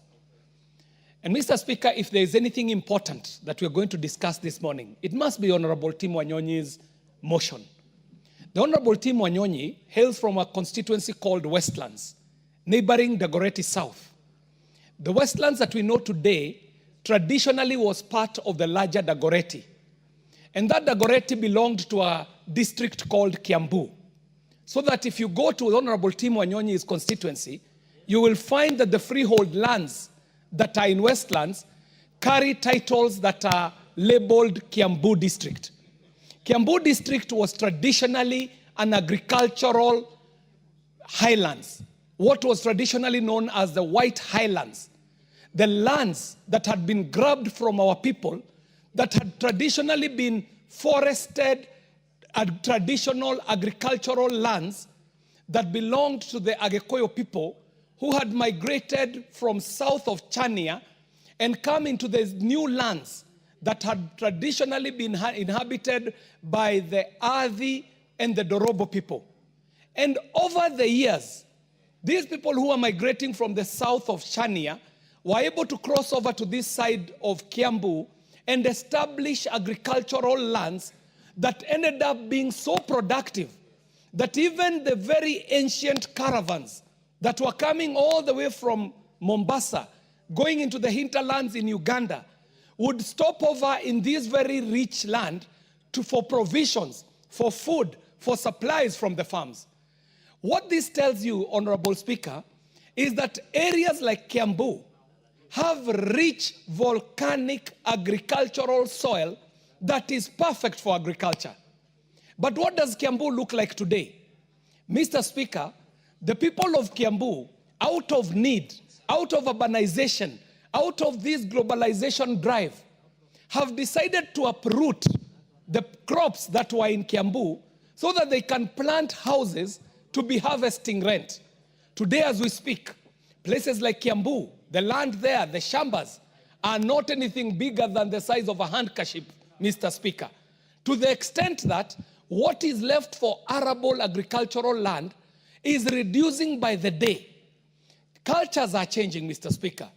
The Agekoyo people traditionally never used to bury. They used to do something called escorting.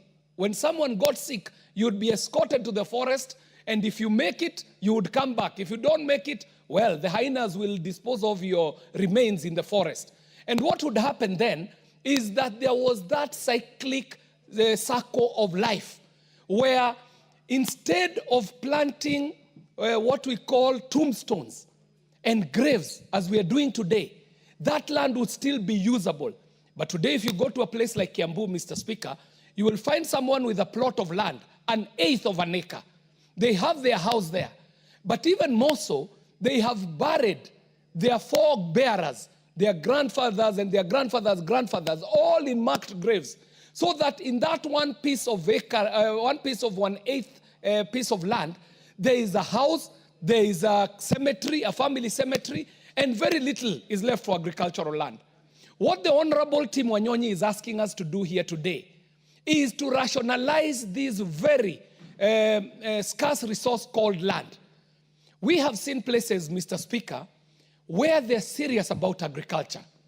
Places like Holland, Canada, Australia, where they have demarcated their lands for agriculture and organized their people into living areas where individuals are able, and families and communities are able to live in a designed area of land where they leave so much land for farming and for production. Mr. Speaker, if Kenya continues in the way that we are continuing, two things are going to happen. One, we are going to get rid of all arable agricultural land, meaning that we will have to be importing food. And secondly, Mr. Speaker, we are going to give rise to ghettos, informal living, where we are now starting to speak about issues of national security, where we confine our people to informal settlements that are not provided for in terms of urban planning, resourcing for water, for electricity, and all these other social goods. So, Mr. Speaker, I rise to support the Honorable Tim Wanyonyi, and I am praying that his motion on the formulation of a land use policy on zoning of land for agricultural and built development is going to be escalated to a piece of legislation which we are able to push. And Mr. Speaker, for us to get this legislation, we must also urge the executive to come up with a policy, Mr. Speaker, so that we are not doing legislation before the policy. So, Mr. Speaker, I have to say that Honorable Tim Wanyonyi has pricked us at a time when, if we do not make changes and keep kicking the can down the road, the dangers are clear. Mr. Speaker, our country is a net importer.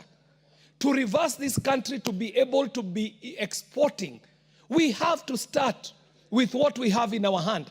And what we have is agriculture, Mr. Speaker. We must consider how our agriculture is going to be meaningful, not only for food production, but also for value addition.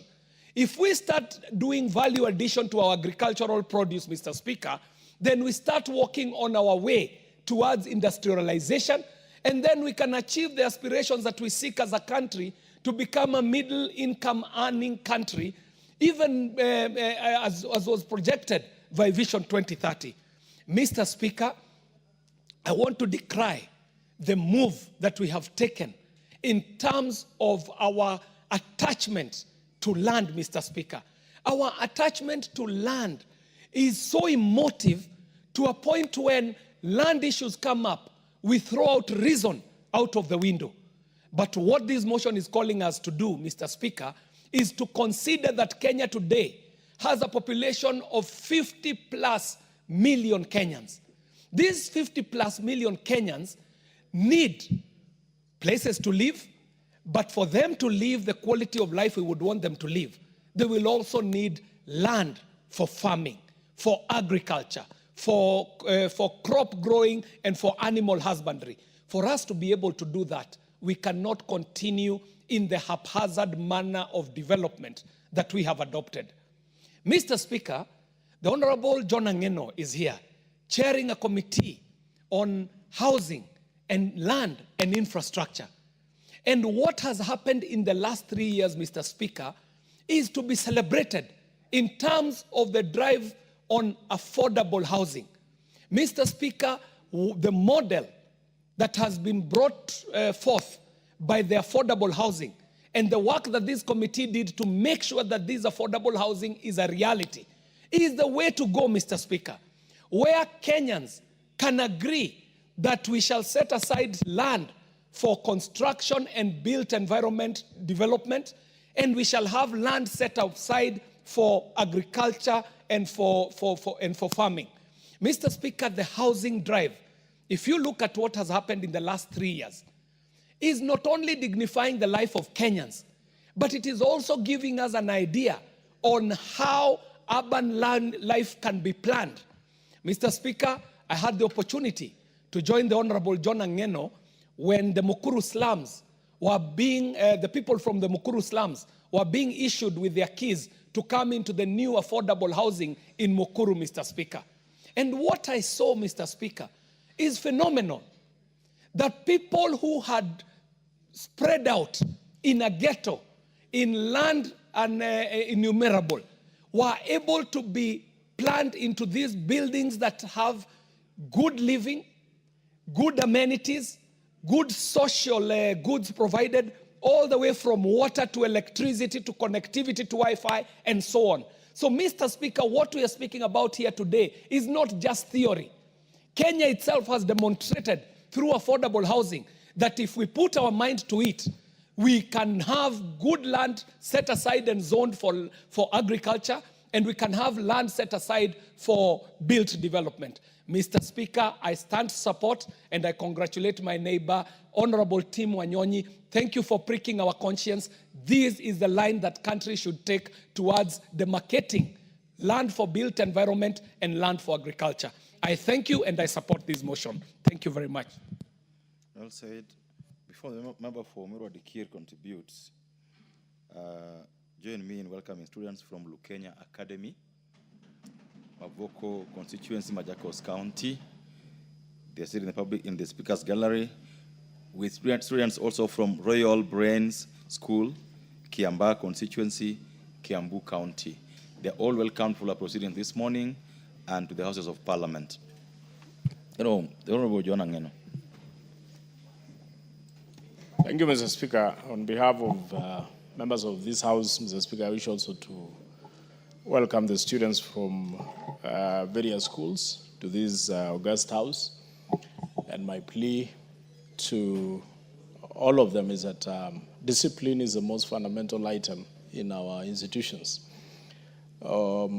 Just a few days, we have had incidences of students burning dormitories and classrooms. I wish to urge the students who are before this House today that the properties that are being destroyed belongs to you, belongs to your parents, belong to the society. So please, we urge you to be disciplined, and that is why you have also gotten the opportunity to come to this National Assembly.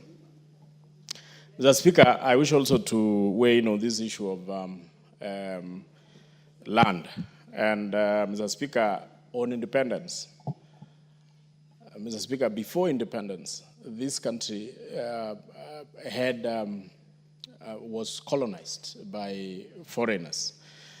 But one thing which foreigners left for us, Mr. Speaker, was how they made use of the land they found. They consolidated the land. They identified the land which was for agricultural use, land for livestock, land for settlement. They had a proper plan on how to use land. Immediately after independence, Mr. Speaker, when we got the independence, Mr. Speaker, we started subdividing those lands to individuals and to start having settlements on those particular lands, Mr. Speaker, so that the lands which had been left for agricultural use, Mr. Speaker, no longer sustain agricultural activities because we have settled on them. Mr. Speaker, during the 2010 constitutional making process, Mr. Speaker, the major issue, actually the major debate which arose in that process of constitutional making process, Mr. Speaker, was land amalgamation. It was a question of how do we consolidate land so that we can have land for settlement and have land for agricultural use and land for development in matters of if it is an urban area. Mr. Speaker, it was a very heated debate, and many of us actually indulged in the fact that this constitution is not a good constitution because it may take land away from us, which actually, Mr. Speaker, later on we came to learn that it was a good idea, and that is why it was in article. It is actually put in Article 66, the matter to do with land use, planning of how to use land. Mr. Speaker, it is now that we are realizing, and I want to thank the member for bringing this motion before this House, and I will wish the member for Westlands. The member for Westlands, yes. And I will wish the member for Westlands introduce it as an amendment, because, Mr. Speaker, the Constitution under Article 66 states that Parliament shall enact a legislation. Parliament, that is Article 66(2). Parliament shall enact a legislation ensuring that investment in property benefits local communities and their economics. Mr. Speaker, this one is based on the regulation of land use and property. Mr. Speaker, if this parliament has the jurisdiction to ensure that we introduce the regulations and an amendment or a legislation that would ensure how land is going to be used, so that we do not just debate it as a motion, leave it here, and go home. Mr. Speaker, under that same article, 66, regulation of land use and property, it states in 66.1, the state may regulate the use of land, any land, or any interest in or right over any land in the interest of defense, public safety, public order, public morality, public health, or land use planning. Mr. Speaker, that is a part which I think this constitution was trying to address, that we need to address how to use our land. The land has been subdivided. Many areas, Mr. Speaker, very arable areas, areas which agriculturally are viable for agriculture use, Mr. Speaker, has been used for settlement.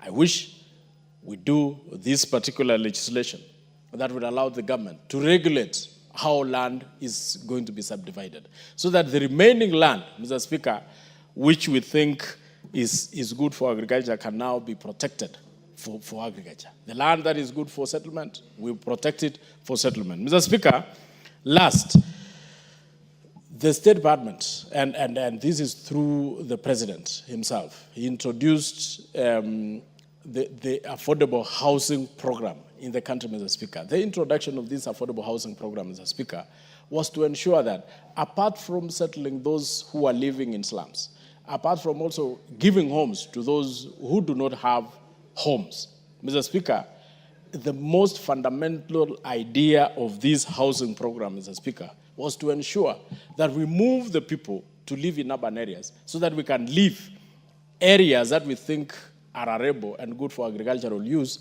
to be used for agricultural use. Mr. Speaker, because we need food. Food security in this country is still at 20%. Mr. Speaker, we are not food secure just because we do not have land to till. Most of the land has been used for settlement. So, Mr. Speaker, with the introduction, and I want to thank the President for introducing this particular vital element in our society, that let us build homes for our people, and then our people should now move to those particular homes and leave the land to be tilled or to be used for agricultural use. Mr. Speaker, on that note, Mr. Speaker, and we have seen so many areas, Mr. Speaker, which have exercised the same wisdom. Countries like US, UK, Russia, and so many other countries, Mr. Speaker, they actually put people in one settlement area and leave the rest of the land to be tilled, either by the government or by the people themselves. Mr. Speaker, if we were to follow the same concept, Mr. Speaker, our country can be food secure. We can have proper land that can be used for tilling, for agricultural use, for livestock keeping, and many other activities, Mr. Speaker. So I wish to support the member for introducing this particular motion. And I wish to say, Mr. Speaker, as we are building homes, Mr. Speaker, let us also give support to these, to the construction of homes. Let us give support to the President. Let us continue contributing towards building of these homes. And let us ensure that those homes are owned by the people, those very people from the lower cadre of the society.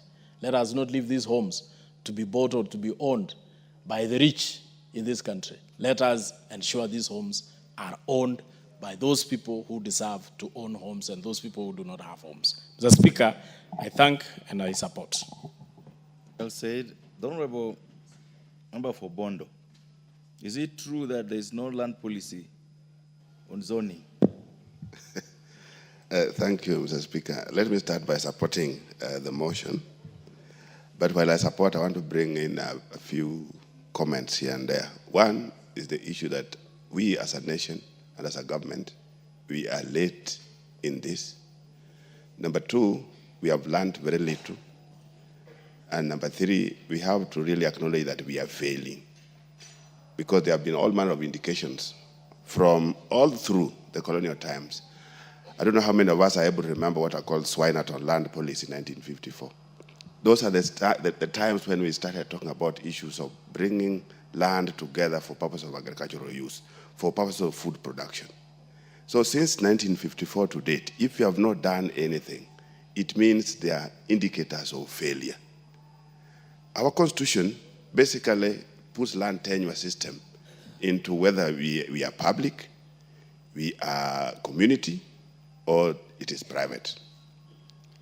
All these three, if you look at them in terms of how the constitution places them, public land is regulated and it's easy to regulate. There are areas either for purpose of public utilities, there are thoroughways, there are gazetted forests. This is easy. It's easy, they are regulated.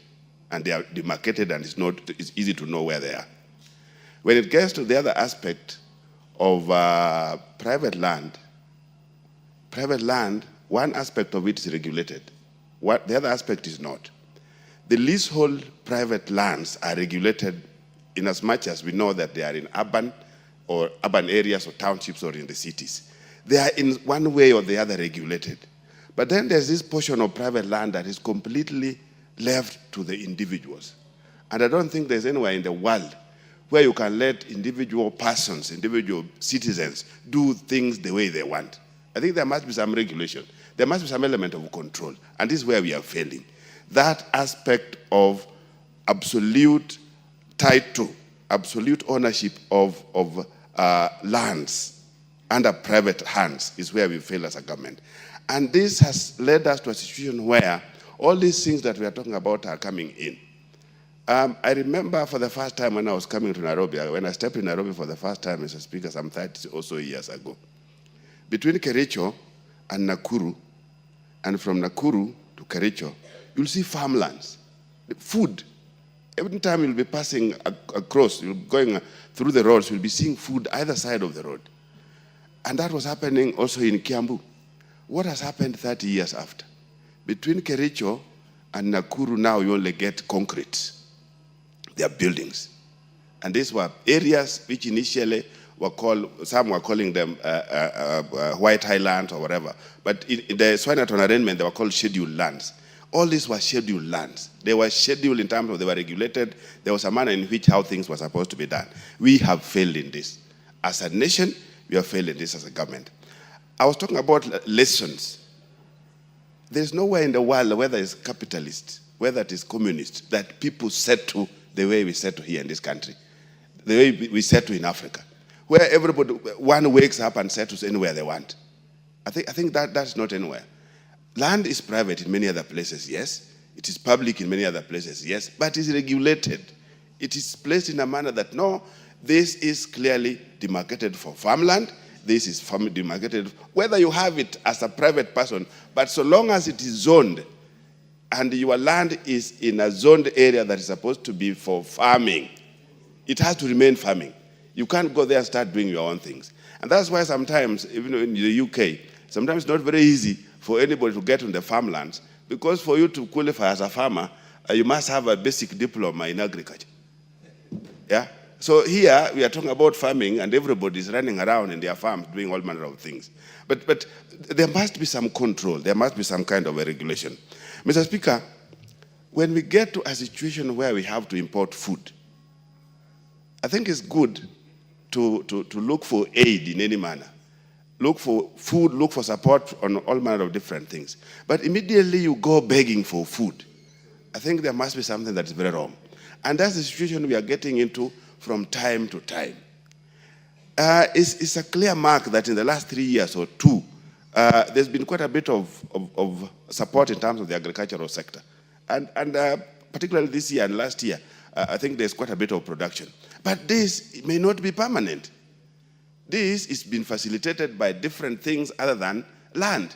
It has been facilitated by the support of the government in terms of subsidies. It was not subsidy on land. Land, we keep subdividing it. And even when we'll be going ahead and looking for issues of how to subsidize farmers, you'll only be subsidizing them, but the land sizes are getting smaller, so that by the end of the day, even when you subsidize, subsidy will not make sense. So Mr. Speaker, I think this is an area, and of course, immediately you keep subdividing land. The basic agriculture, the agriculture 4K club of class 3, class 4, immediately you keep subdividing. You can't even rotate your crops. You can't do basic things that are required in agriculture, Mr. Speaker. So I think as a country and as a government, it is high time we got back to see exactly how to deal with what we call absolute land holdings in this country, because this is where the mess is. And if you don't do it, we are headed to a direction that is not sustainable. We are going to be staring at hunger. We are going to be staring at a situation where we have to be importing food from time to time, Mr. Speaker. It's important that the government learns, if they have not learned this before, that somebody steps up.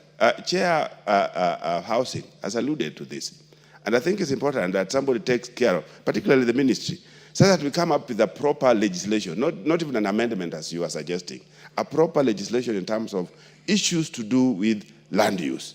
What the government is doing in terms of affordable housing is a good answer to very many of these things. But to what extent will it be realized in terms of how they spread out? You know, the people in the rural areas, some of them are still thinking that, no, this is not meant for us. But the idea is, can we move to where we can settle in some kind of community? Then we leave the rest of the land for other useful economic purposes. So, Mr. Speaker, I really think that something must be done, and it has to start from the ministry. Say that a proper legislation is brought and followed by a proper regulation, so that we see how to regulate particularly private lands that are under absolute ownership. Thank you, Mr. Speaker. Well said. The member for Kandui, Honorable John Makali.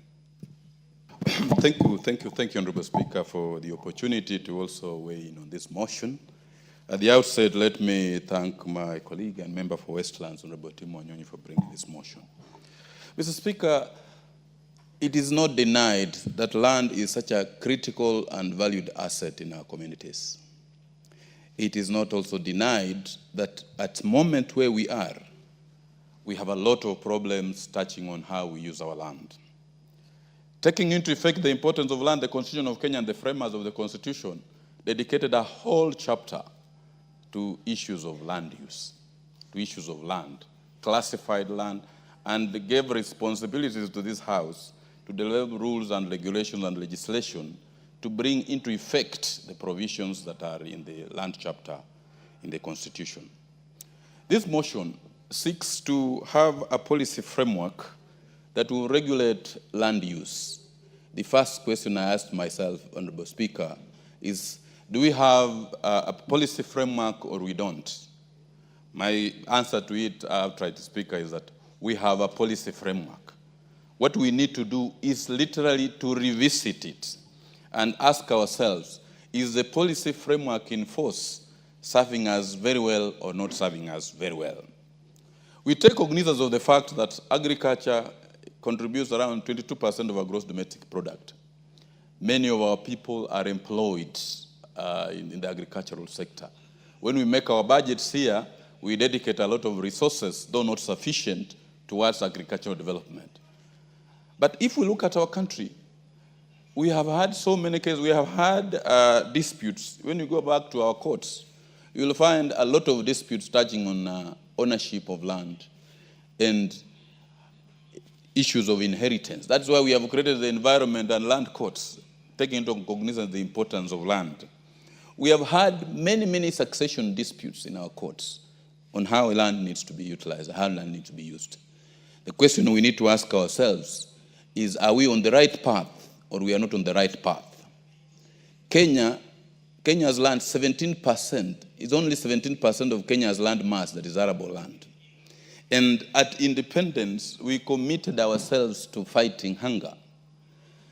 The Asian tigers, specifically Malaysia, have reached where they have reached because of having proper land use programs. I support this motion that we need as a House to go back and as a ministry, or not only the Ministry of Land and Urban and Physical Planning, but in conjunction with the Ministry of Agriculture, which is charged with the purposes of developing agriculture in our country, so that we can have a proper policy framework that will assist us in having proper land use programs in our country. In so doing, we will not be reinventing the wheel. Honorable Speaker, you remember we used to have the Land Control Act that was geared towards, when the approvals of land development were to be given, we had to go through a committee, a land control board that was actually to do the approvals. But what happened to those boards? I think they were politicized, they never got to do their work. And the urge that was there was basically anybody wanting to develop land, the approvals were being given in boardrooms. No regard was being had to the development somebody was going to do on the land. That's why you have a place like in Western Kenya, you'll not find somebody who has a whole 10 acres. Lands have been fragmented into small portions of 50 by 100, which cannot be economically used. So, Mr. Speaker, I actually support this particular motion, that we need to have a relook of the entire legislations we have and the regulations we have towards land use so that we can be able to have a way forward. Because if we do not, we are threatened, we're not going to have proper food security. Every now and then somebody buys land, you will find that somebody wants to go and, there's this obsession of brick and mortar and concrete. We want to go and develop and put up structures. Nobody is thinking about setting aside land for purposes of agricultural development. And even in those areas where land had been specifically set aside for agricultural development, like the ADC farms in Kitale, in Trans Nzoia, for example, you'll find they have actually been encroached on by land grabbers, and we now don't have any sufficient parcels for agricultural development. And this is not only for agricultural development. We must also begin to move aside and set aside land for, like what he has put up in the motion for well-built environment, like what we are doing now in developing affordable housing, so that we can be able to safeguard land for purposes of agricultural development. So they can have places set aside for residents, places set aside for agricultural development, so that we can be a food secure nation. Honorable Speaker, I actually support this motion. It's well thought out. And we need also, as we move on, because Article 66, the chapter on land in the Constitution of Kenya, has literally classified land into three groups: public land, community land, and private land. When we were in school doing our land law, we were saying the absolute proprietorship title was a title for abuse and disabuse. So we need also to relook into it and do a lot of sensitization, that even if you have an absolute title, it is not absolute in the sense that you can do really anything you want upon it. We need to do a lot of sensitization so that we must have planned development for the sake of our country and the sake of future generations. With those remarks, Honorable Speaker, I support this motion and urge that this House passes it. Thank you. The Honorable Mutunga, you're going to speak after the Honorable Karoli and the Honorable Githinji. That is how it appears on my board. So allow them to have their chance first. So this chance is for the Honorable Karoli. I'm looking at the board. Nobody got a motion. I've got a bill. I'm seeing you got a bill to move. So this chance is for Honorable Karoli Omondi. Thank you very much, Honorable Speaker. I rise to support the motion. I think it is time that we have genuine debate on our land use patterns. What worries me most is the lack of coherence across the country as to how urban planning or even peri-urban planning or agricultural land is being used in this country. The laws are there, but something seems to be missing. So I've always wondered, what is it that we need to do that could help us even plan better? But it is surprising that even with the devolution, most county governments have not even come with proper urban planning for their business centers within the counties. Nairobi, of course, is already a mess. It is very clear, even if you look at the developments that we have here in the city, where apartment blocks deny each other the right to sunshine, which is a recognized constitutional right under our laws. And you have someone's sitting room facing the toilet of the other. And you have high-rise buildings that, frankly speaking, in 20 years will be concrete slums, because we have seen that from experience in other jurisdictions. When the lifts break down and the people can't maintain the utilities around those construction sites. But this urban nightmare is not as profound as what will happen in the rural areas, where agricultural land has actually been reduced significantly to a point that the issue of food security or food insecurity is now an issue of major concern to us. I don't think many areas of this country today have farmers who can practice mechanized farming on 100 acres or 200 acres for any particular crop. Even the basket county of Uasin Gishu, either due to polygamy or to lack of commercial acumen, those who are doing 10,000 acres 5 years ago are now down to 5. Those who are doing 5 are down to 3. Those who are doing 3 are down to 1. Those who are doing 1 are down to 500. Basically, we are staring at a very uncertain future in terms of food security because of our land use patterns. And until and unless we appreciate this and embrace socio-cultural changes that are so essential, we can pass many laws, but if in our minds we are not ready to lead the modern urban life, I think we are staring at disaster in the making. There's not enough land in many areas for food production. And even the little that there is quickly being turned into concrete jungle. But the people who have really taken care of our environment well, the pastoralist communities, are also facing an existential threat now. Because the group ranches have all disappeared, the lands have been subdivided, the free movement of cattle has been curtailed, and we are staring at, again, a very heavy socioeconomic disruption to the economic activities. And that is why every time the big land grabbers that we know, the politicians, take huge parcels of land among the pastoralists, as soon as they lose power, the farms are invaded, the fences are cut, people are back. You can see it down here in Maimahiu. And I think it is going to happen in many places.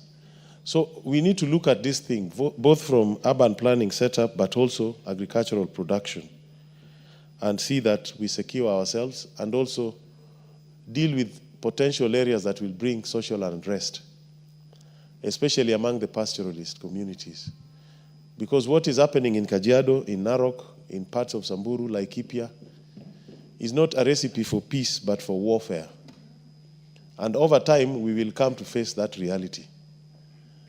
And it is also in Tana River, where communities that have really protected the environment, whose cultural practices and livelihoods have protected our environment, are now literally being uprooted from their homeland and being subjected to subdivision of land that is inimical to their interests, that is not helping them be food sufficient. And in the future, I don't think it is going to be helpful to this country. With those remarks, I support Honorable Speaker. Thank you very much. The Honorable Gichimu, is it in order that you allow the chairman of the committee to... Okay, if you allow that, then we'll give him a chance, then you come after him. Thank you very much, Honorable Speaker and Honorable Gishimo, for that consideration. Honorable Speaker, I would wish to thank the Honorable Nyonyi for this very important motion. Honorable Speaker, I am very sure that Honorable Nyonyi is speaking from experience because the constituency he represents was once a farming land, and today only flowers and houses have grown on that particular land, besides, of course, the roads. Honorable Speaker, if somebody spoke from a county like Kiambu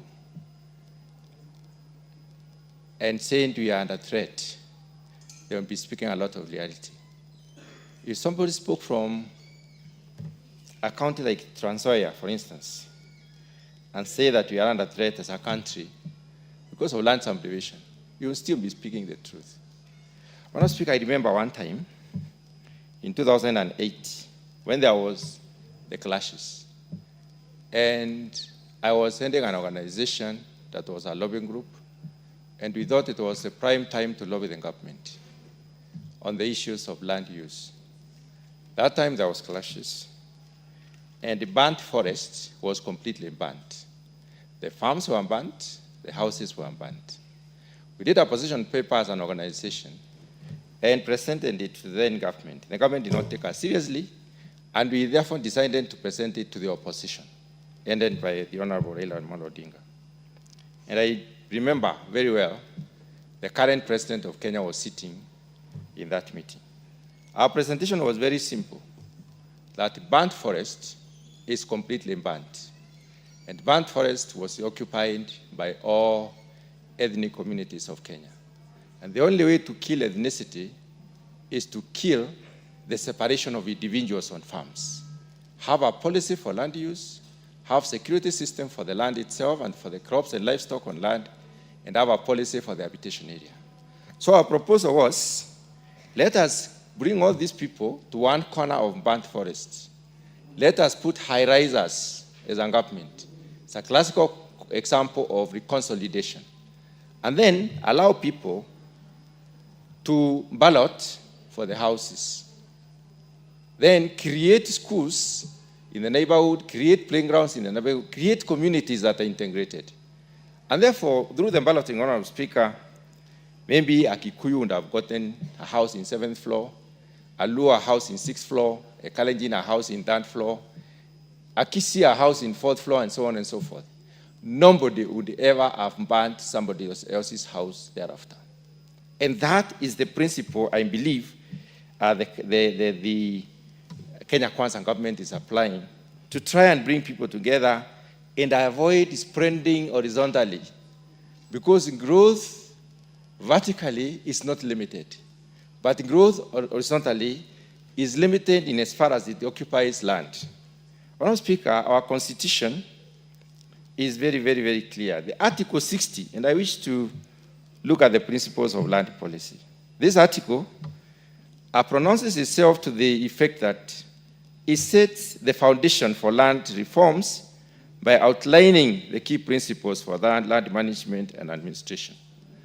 Brings out the issue of equity on access to land, which has been overexploited in this country, security of land rights, sustainable and the productive management of land resources, transparent use of, transparent and cost-effective administration of land, sound conservation of ecological sites, ecologically sensitive areas, elimination of gender discrimination in land and property matters, and encouragement of community participation in land dispute. In this policy provision, there is nothing on demarcation of land and specification of use for optimization of economic, benefit from such land. Honorable Speaker, the former speakers have alluded to the way the Constitution describes land. But what have we done as a country since we got the new Constitution? In 2012, we had the National Land Act of 2012, which was enacted basically to give effect to the constitutional provision by revising the consolidation and consolidating various land laws and ensuring sustainable land management. Sustainable land management has the connotation of the user of the land. Honorable Speaker, on community land, there is a Community Land Act of 2016, which basically operationalizes Article 63.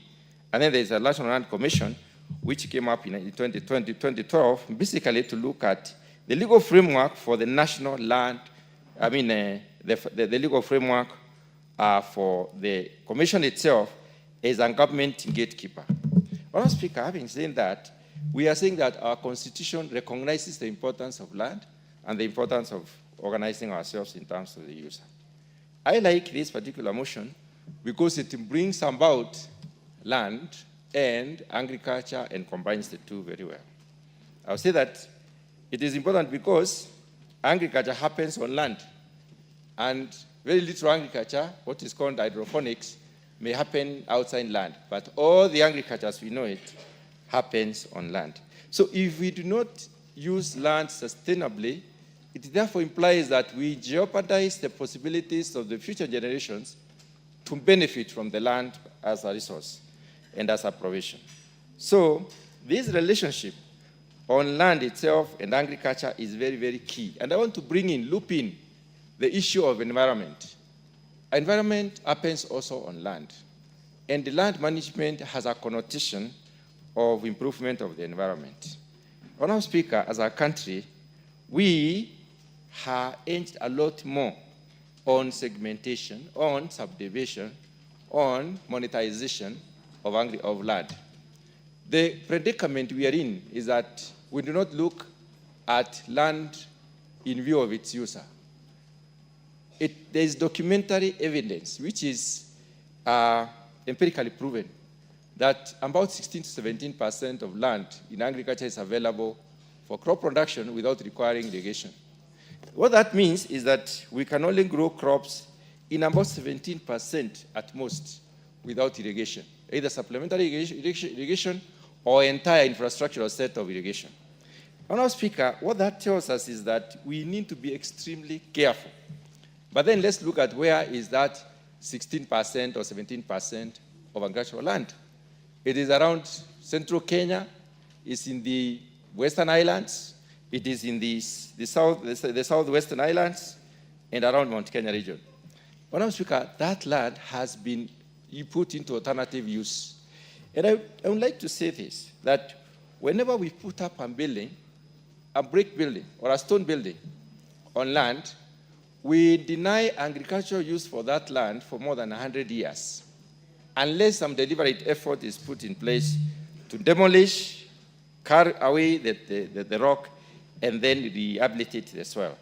So, Honourable Speaker, I hate to interrupt you, but based on the places you've mentioned, what do you say about the deliberate policy then of or unclassifying lands in Nyanza, Western Kenya, where we are told we couldn't do coffee, yet coffee can do very well in Western and Nyanza. We are told we could not do crops because they are, in quotes, white crops.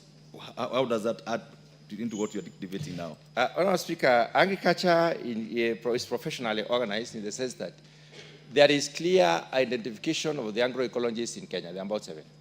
In those agroecologies, there is also the linkage between the agroecological zone and the crops and livestock that can do well in those, that can optimize the use of those zones. So most of the areas in this country can be used for specific purposes based on the degree of optimization and the correctness of linkage. Now, we are discovering slowly that the greater Rift Valley can be used for coffee production. We're also discovering that Nyanza, some parts of Nyanza can be used for coffee production. But this was not there in the past, has not been exploited as it were. As advancements have gone on research, in terms of producing relevant varieties and cultivars that would suit a given area, then we give such areas some relevance in terms of productivity. So it is possible to use such land for that particular purpose. Honourable Speaker, where did we go wrong? We went wrong at the point of when we decided to form land buying companies, and then instead of utilizing the piece of land as a unit, all of us as members of that particular land buying company, we decided to subdivide it into different individuals. And that is where we went wrong. We need to go back there. Honourable Speaker, when I look at Nairobi and wonder, when I look at Nairobi and I wonder where is Nairobi growing to, it would be very gratifying if Nairobi was growing towards the Rift Valley. Because along the escarpment, we would have the most beautiful houses in this world, overlooking the valley and also giving people an opportunity to watch sunset. But we are growing towards Kiambu. We are taking up the land that will be used for crop production for our young nation and becoming younger by the day, Honourable Speaker, because I don't think we are very serious in terms of family planning. We are becoming younger and younger because the pyramid is like that. Very few people who are old and very many people who are young. And we are misusing or rather taking away the opportunities for the young people even in that particular issue. So what do we need to do? We need to reorganize our land. We need to set aside land for agriculture, land for housing, land for urbanization. And then we need to have different rates for this land. Let us not monetize land as a commodity. Let us say this land is for agriculture and this is the price of land here. And you can only do agriculture in this particular area. There should be no change of use when it comes to agricultural land. Well said. Thank you, Honourable Speaker, for allowing me also to weigh in this very, very important motion by Honourable Tim Wanyonyi, member for Westlands. Honourable Speaker, as I support this motion, I also support it with some rider because there exists a policy on land zoning in this country under the Physical and Land Use Planning Act, which separates land or zones runs into residential, commercial, agricultural, and industrial. However, what lacks, I believe, it's not on general policy on zoning. It's now a policy on specific land that has been zoned for agricultural use, so that that land can be optimally utilized for agriculture, so that within the areas that have been zoned for agriculture, we specifically, or the policy would specifically preserve it for agriculture and have some areas within for settlement.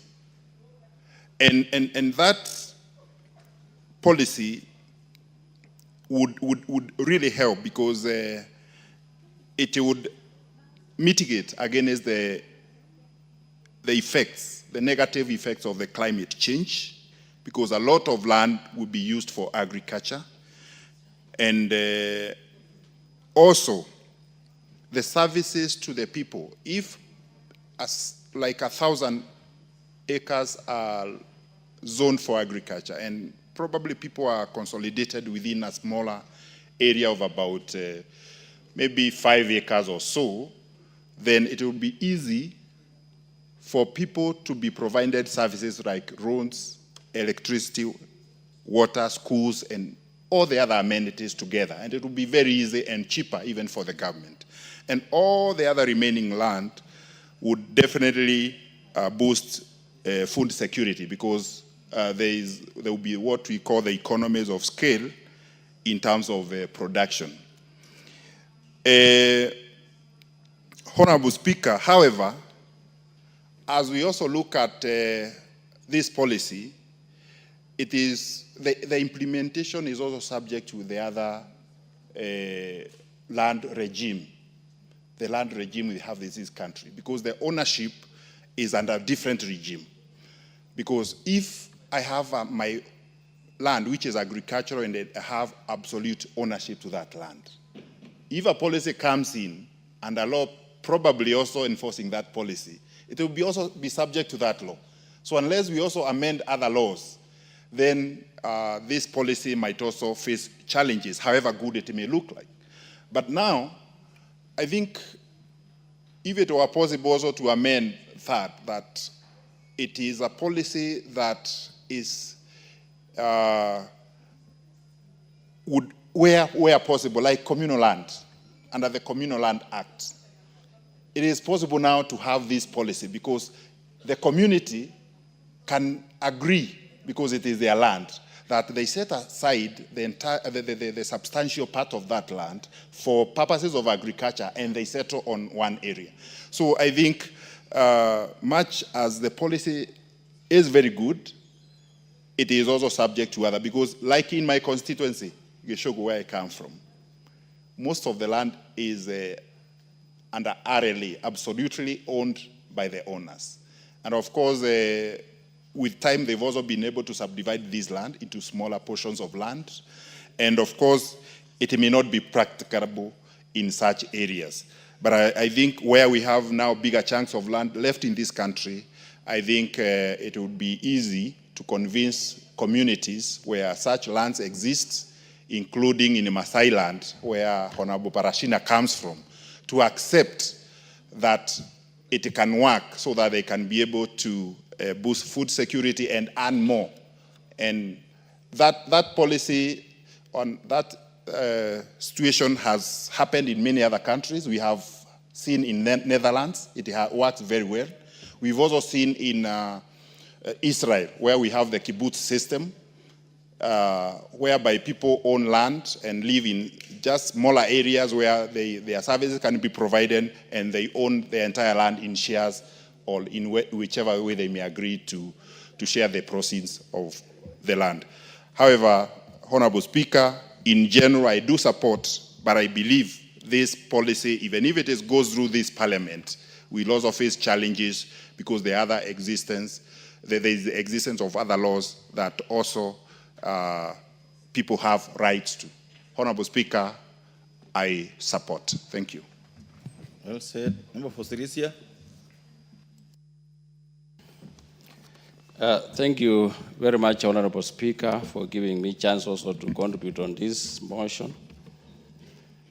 I rise to support the motion, Honorable Speaker, motion number 044 of 2023, moved by the Honorable Tim Wanyonyi, MP Westlands, for government through the Ministry of Land, Public Works, Housing, and Urban Development. Honorable Speaker, land is not just an asset. It is a foundation of our national economy, identity, and future prosperity. Honorable Speaker, agriculture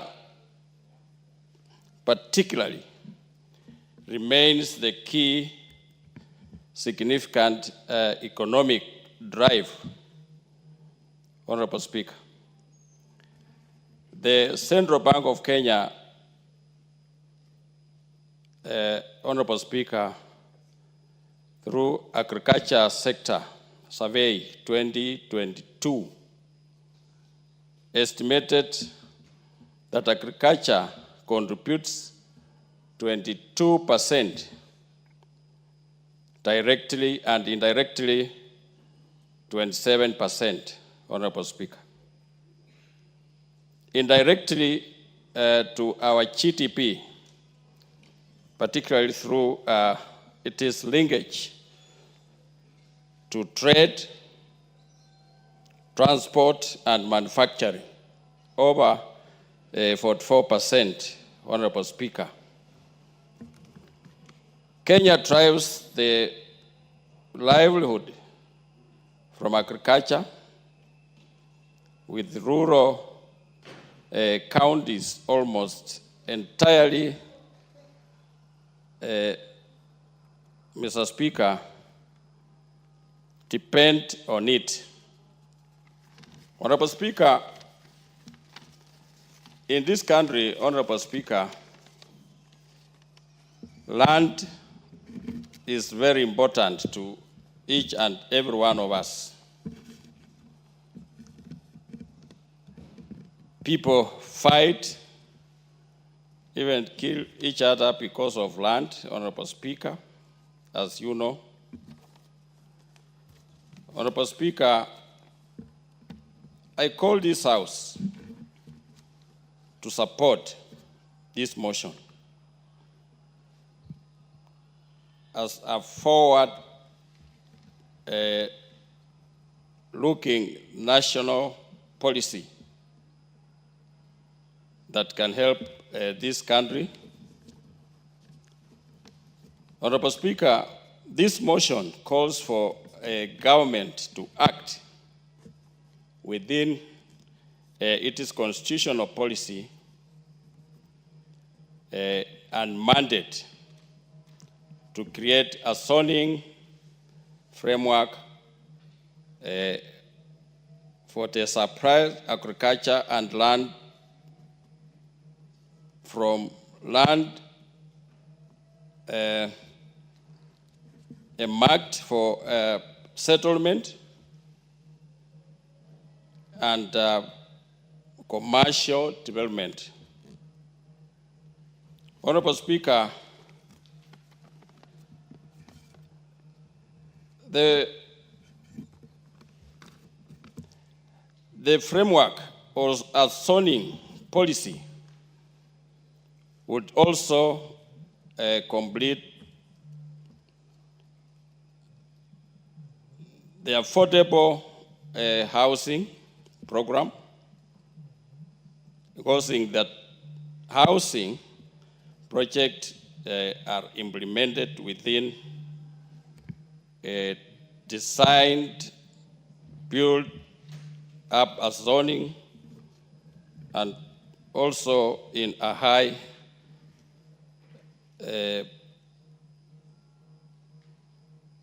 particular agriculture areas in this country, Honorable Speaker. So, Honorable Speaker, I support this motion, and also I want to thank Honorable Tim Wanyonyi for bringing this. It is timely, Honorable Speaker, that the House supports this motion. Thank you, Honorable Speaker. Thank you. Well said. The Honorable Naomi Wako.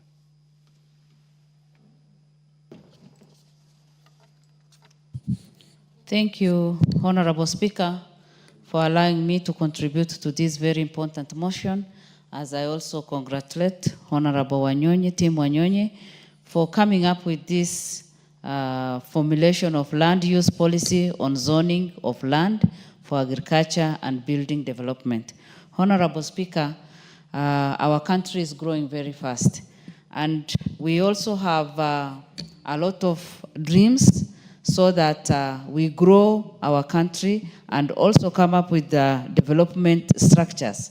And I want to congratulate our President for the housing project that has picked very well and also has already started in many counties.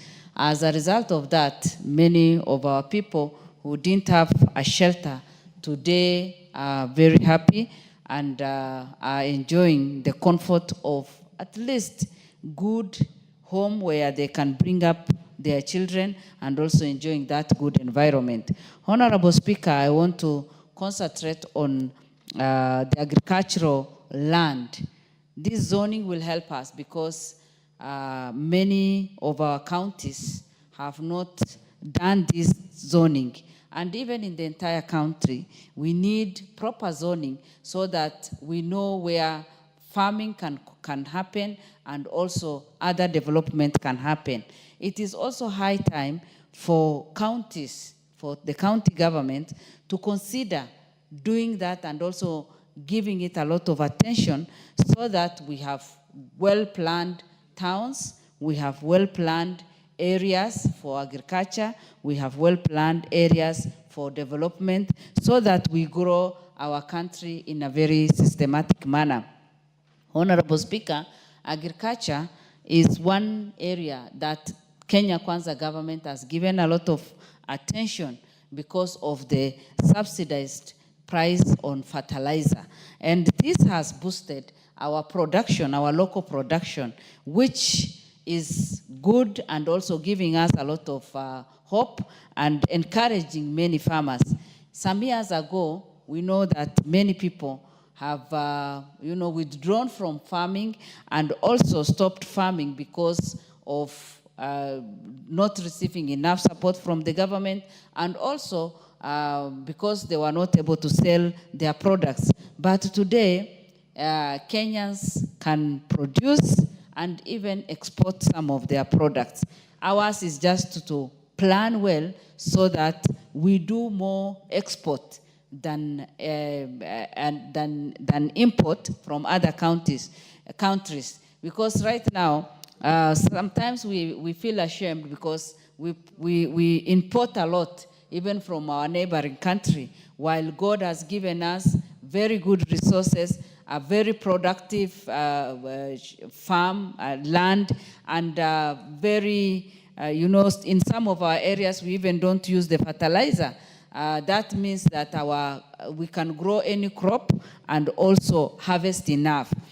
Honorable Speaker, again, it is important for us to note that it is only through farming or through agriculture that even the people at the local level, at the ground, at the grassroots level, can exercise their skills and without going for any interviews, without looking for any qualification, even those who are not learned, even those who have not gone to school, they can do their farming and earn enough money.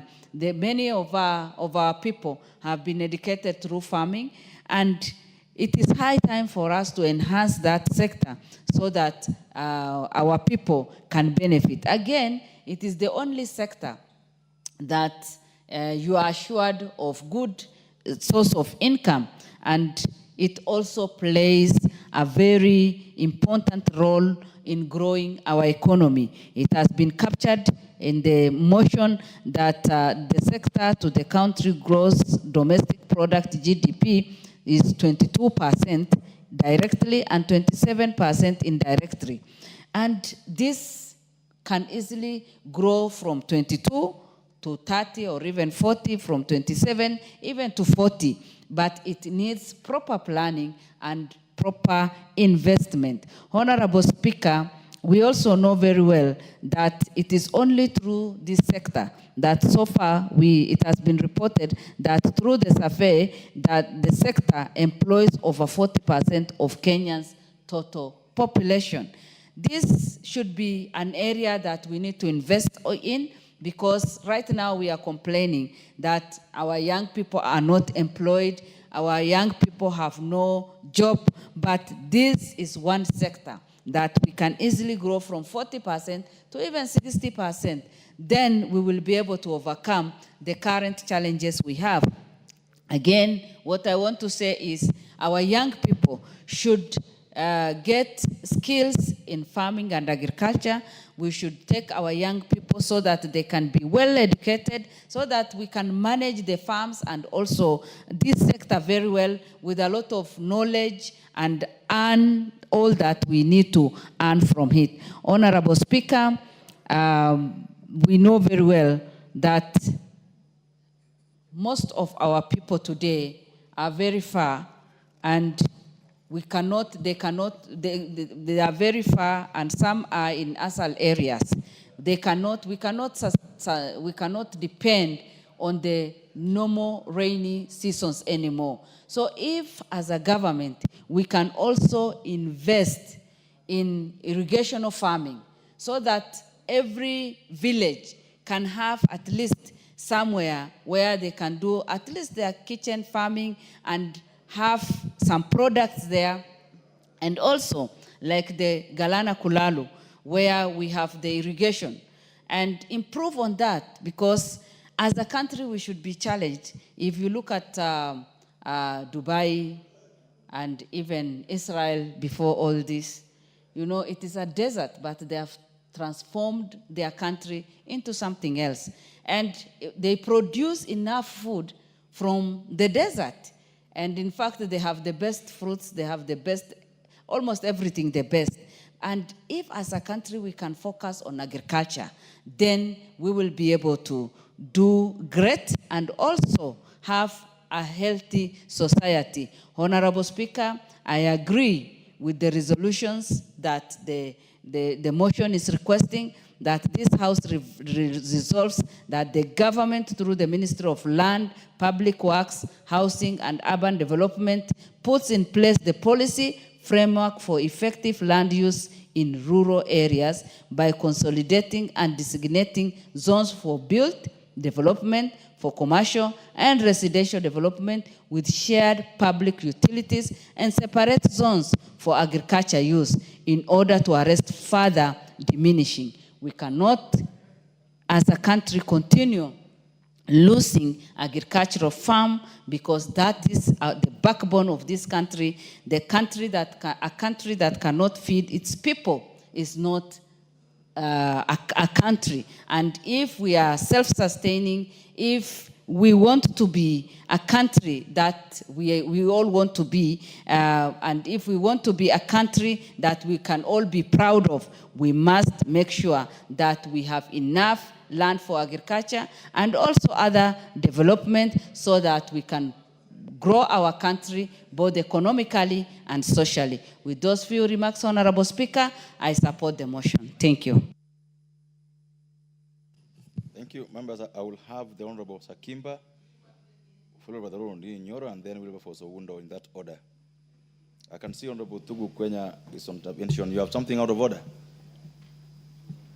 Anything out of order?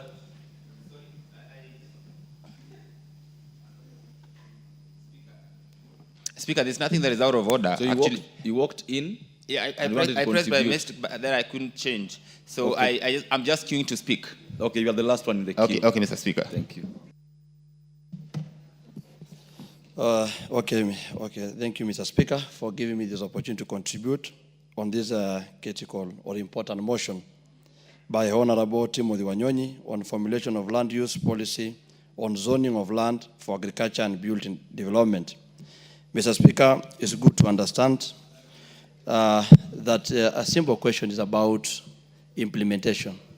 If you really check on what the Constitution have said, our Constitution 2010, Article 60 up to Article 68 has really captured the use of land use and even zoning, whereby you go down Article 61, 62, 63, it has also approached on the which land, it has categorized land into public, private, and community land.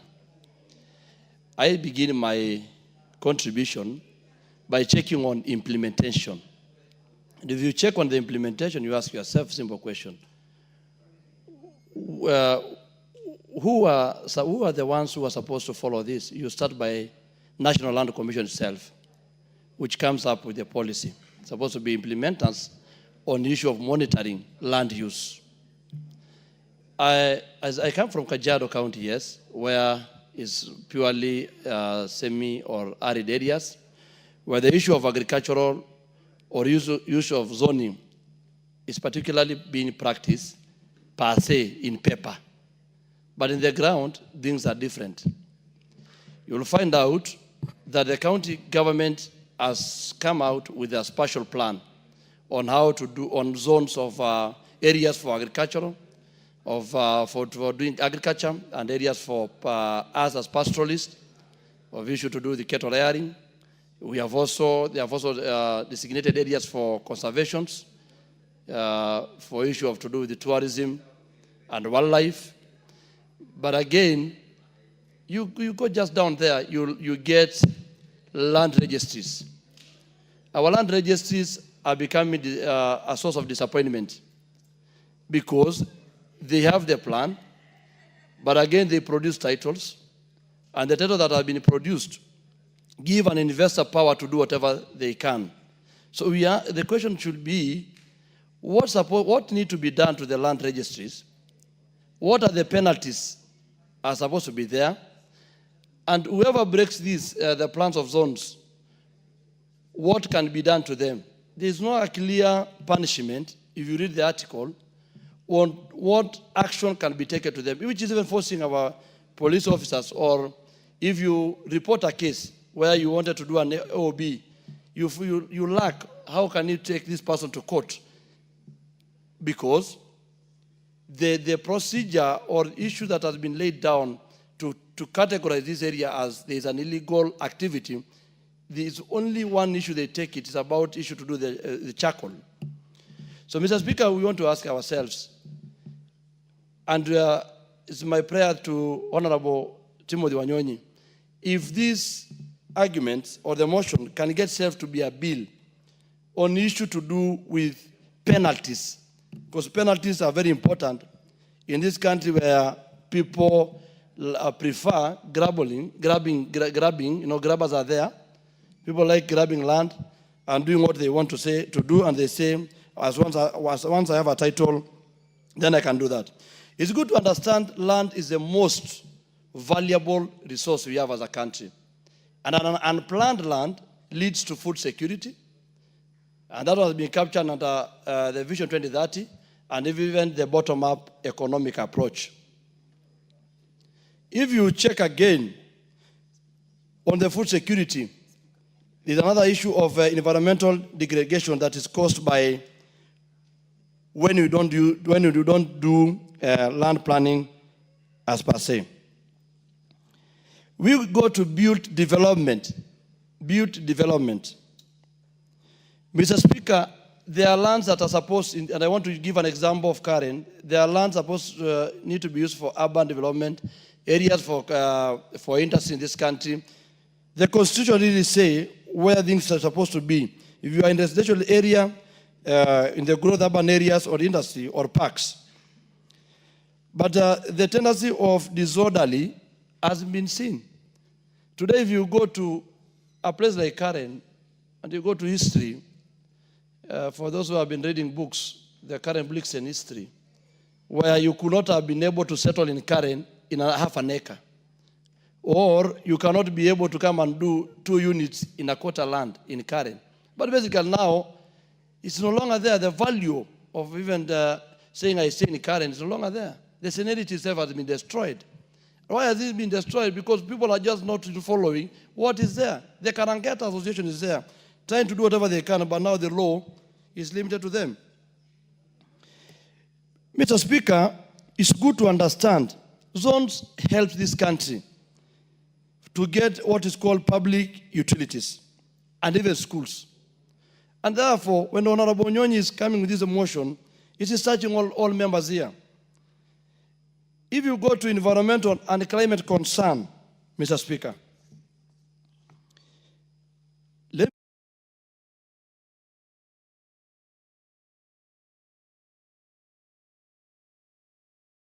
go the entire Kajiado County, because I'm saying we are arid and semi-arid areas. You wonder, because yes, there's an issue to do with the subdivision of land, as my colleague has been saying, on lands to do with group ranches. We set land for commercial, for issue to do with the settlement, and we do land for agriculture, and then we do the land for conservation. Now people in Nairobi, those guys who call themselves big giants, they come, they buy land as like shares or whatever they want, they call them. They buy a big size of land. Then after maybe 6 months down the line, you find the whole forest, where the places which were green, where there was water catchments, has been destroyed. The guy is busy putting cabbages. The guy is busy putting other things there in the land. And then when you ask them, they tell you, as long as I bought the land, you can't question me. And we have seen now, that one has destroyed, Mr. Speaker, as indigenous or pastoralists. That's a laboring that the big giants have on our land when they understand that we have done zoning. Purposely we have done zoning. They come there and cheat our communities. And when they cheat them, now they start doing big projects. They don't understand my communities or pastoralists. Land to us is too emotional. You cannot have a community that surrender land for tourism, yes, and surrender land for wildlife. So you find like 100,000 of acres have been set aside for even wildlife to promote our tourism. That is our source of income. And that is being the source of our income, you find also is also our source of our pride.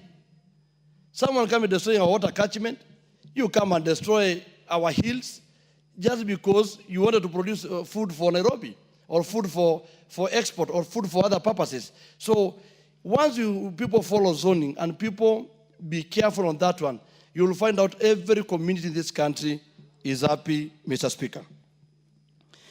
Mr. Speaker, on issue of balancing the interest, as when we are arguing as pastoralists, or they are most affected, but the issue of balancing the investors, I want to take you back to, Mr. Speaker and the members, the history of Ikidong Ranch, just there next to my Mayo. The land was taken from the community, and basically taken by the community for issue to do with geothermal power production. But you can find 200,000 acres. How can 200,000 produce electricity, and the only electricity can be produced towards the hills or where the source of that one? So you'll find out, Mr. Speaker, that if at all we want to balance the interest of everyone, the only way to balance the interest of every community, of investors, of people who have resources, is by having the zoning. I've talked about the historical injustice, Mr. Speaker. I urge this House, because we all understand that Article 68 is still open of our Constitution, that is mandating this House to check or not need to be added or not need to be done to ensure that everything is sorted out to help our people.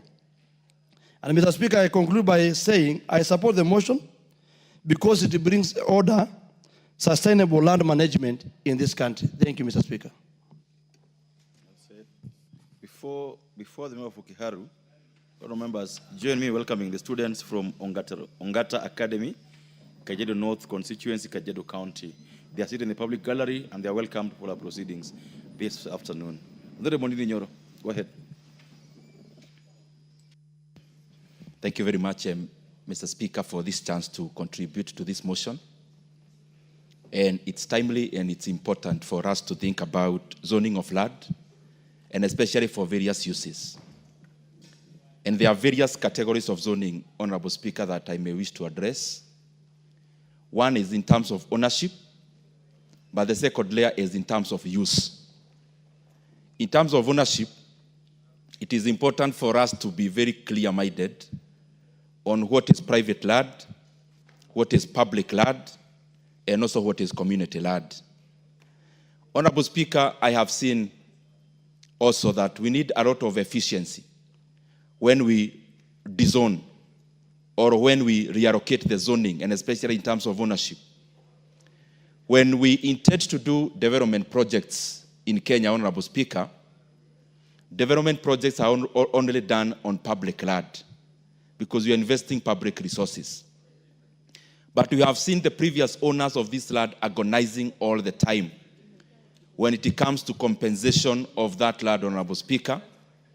And it is important for us to be very forthright in having regulations that also protect private property.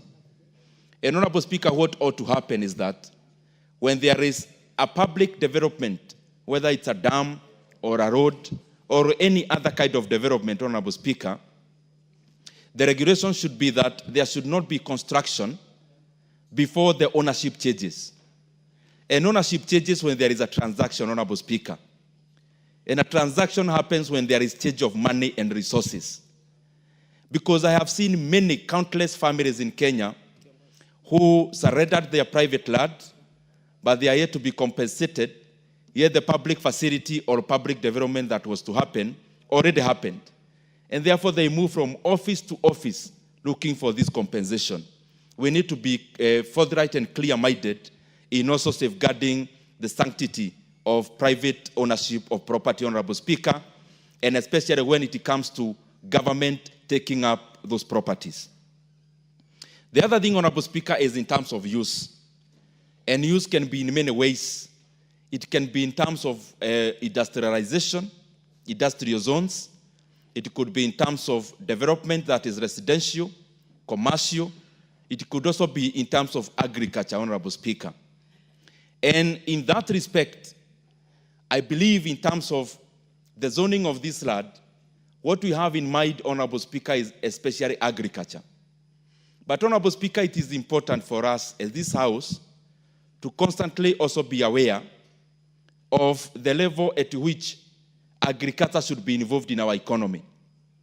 Honorable Speaker, all the time when we are doing policy, we are very keen to exalt primary production and especially agriculture, simply because many times policymakers are also elected by the people and they are politicians, and therefore we try to appeal where the majority of the people are. But Honorable Speaker, it does not necessarily mean that agriculture and primary production is necessarily the best thing for an economy. Honorable Speaker, actually, when you are defining a developed country would be like the OECD countries, Honorable Speaker, like the US, the UK, most of the Europe countries, and currently, of course, having Asia in it, Honorable Speaker. When you give all the definitions in terms of GDP per capita, GDP, and all the rest, one other definition of a developed country is a country where agriculture constitutes less than 10% of the GDP, not more. And therefore, if we seek to be a developed country, we must not be very happy when you are submitting in this House how agriculture accounts for 18% of our GDP, because it means we have a lot of catching up to do. A country like the US, Honorable Speaker, even with the large-scale farming that happens there, agriculture accounts for less than 4% of the US economy. China, which is now growing, Honorable Speaker, agriculture accounts for 7 to 8% of their GDP. More interestingly, Honorable Speaker, a country like Germany, the involvement of agriculture to GDP is 0.97%. And Honorable Speaker, it is actually below 1% in many of those OECD countries. And therefore, it calls us on one thing also to reflect. Why is that so? Why should agriculture not account for 10% of the GDP in a developed country? It is because many times also we confuse agriculture and farming. Honorable Speaker, agriculture is a chain. It is a chain that starts from farming. What we do mostly here is actually farming. And then we call it agriculture. Because the value chain across agriculture, farming alone accounts for around a quarter, 25% only. The other thing, Honorable Speaker, that we have to be aware of is productivity. The reason why many countries promote manufacturing and they also promote tertiary production, and especially in regards to technology, is in terms of what we call productivity per worker. If you measure a GDP productivity per worker in Kenya, Honorable Speaker, and you compare the same to a person in China and a person in the US, then you see why countries grow faster when they ascend from primary production to the other two kinds of production, and especially when they shed off primary production, where agriculture is domiciled, not to have an oversized involvement in the GDP, Honorable Speaker. And I was talking about productivity. In Kenya, we say agriculture is the dominant thing that we do. But why is it that a sector that is employing over 70% of the rural population, how comes it only contributes less than 18% of our GDP? Then it shows that a very small fraction of the GDP carries a huge size of our population. Meaning, if you prorate that, it shows that productivity in agriculture is very low. Because again, agriculture in Kenya, Honorable Speaker, is also not mechanized. So what we are calling agriculture is also subsistence, Honorable Speaker. And therefore, we need to do much more. If we need agriculture to be something that is helping our economy, one thing we have to do, number one, is to mechanize. But number two is not to stop at agriculture. Is to look at the synergies. Is to look at agriculture value addition and manufacturing value addition, so that there is a blend, Honorable Speaker, and there is a communication in terms of this side of the economy communicates to the other. Honorable Speaker, let me give you some of the figures, and especially citing government figures itself. Yes. Would it be wrong if agriculture contributed 70% of our GDP, real agriculture? Would it not make us develop? It would be very wrong, Honorable Speaker. Why? Because productivity per worker is what makes GDP of a country spur and go up. So if you have so many people engaging in a low level of equilibrium, meaning they are trapped, that you can't go past this ceiling. You're engaging in raw agriculture. So whatever you do as a farmer, 1 acre of land can only give you too much. You cannot scale past that. Because one land is, that piece of land is that piece of land. The other thing, Honorable Speaker, even as I answer you, agriculture is based on something we call decreasing return to scale. The other two, that is manufacturing and tertiary production, are based on something we call increasing return to scale. What does this mean? When you have a piece of land like the size of Kenya, what we do and we are encouraged to do all the time is to first till the land where land is fertile. And therefore, production starts at the peak.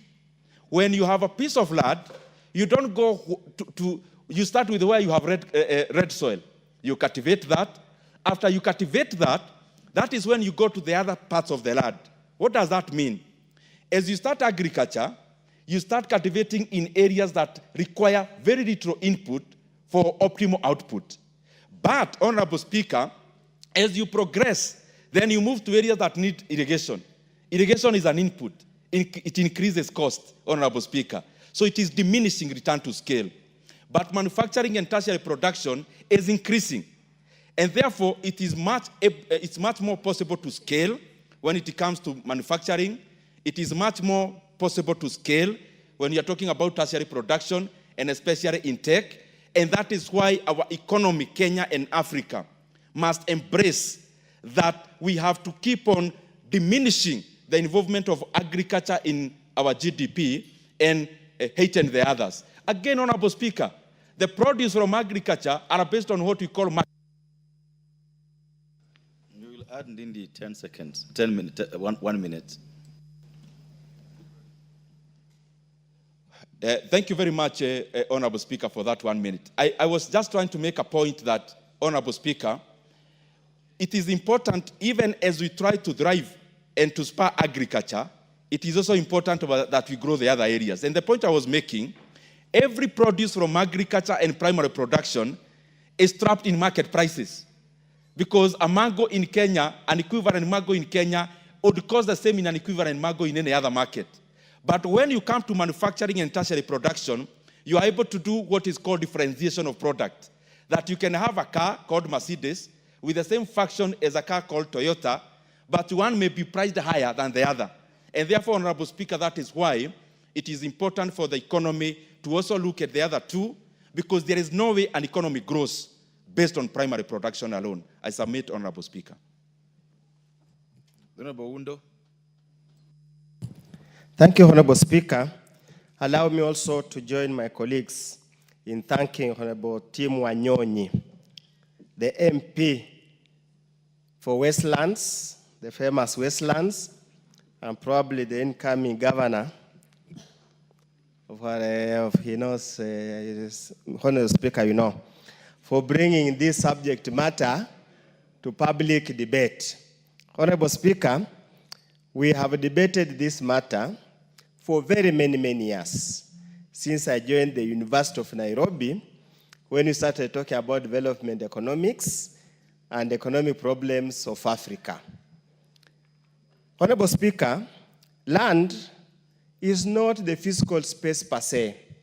It's the rights inherent in the land, it's the economic value in the land, it's the ability to use the land, abuse it without interfering with the rights of other people.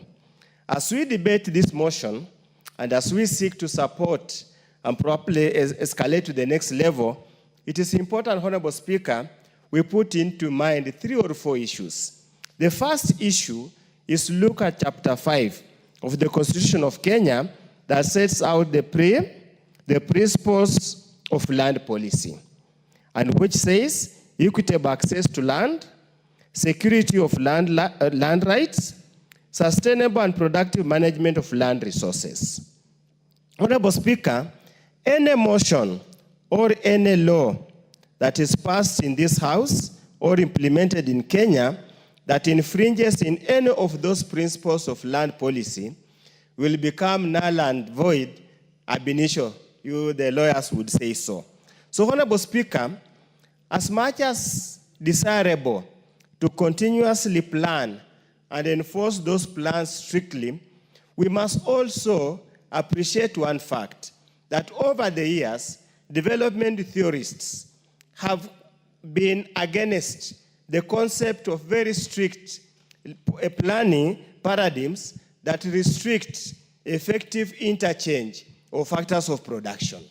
Honorable Speaker, the second issue that we also need to put in place, there is the principle in land economics that talks about highest and best use. And highest and best use, Honorable Speaker, is the use of land that generates the highest returns, the use of land that's socially and legally acceptable, and the highest use is that one that has got planning or permission or authority. So, Honorable Speaker, we have debated this matter, and this debate emanated from the conversion of coffee farms in Kiambu into residential areas. We have done numerous studies.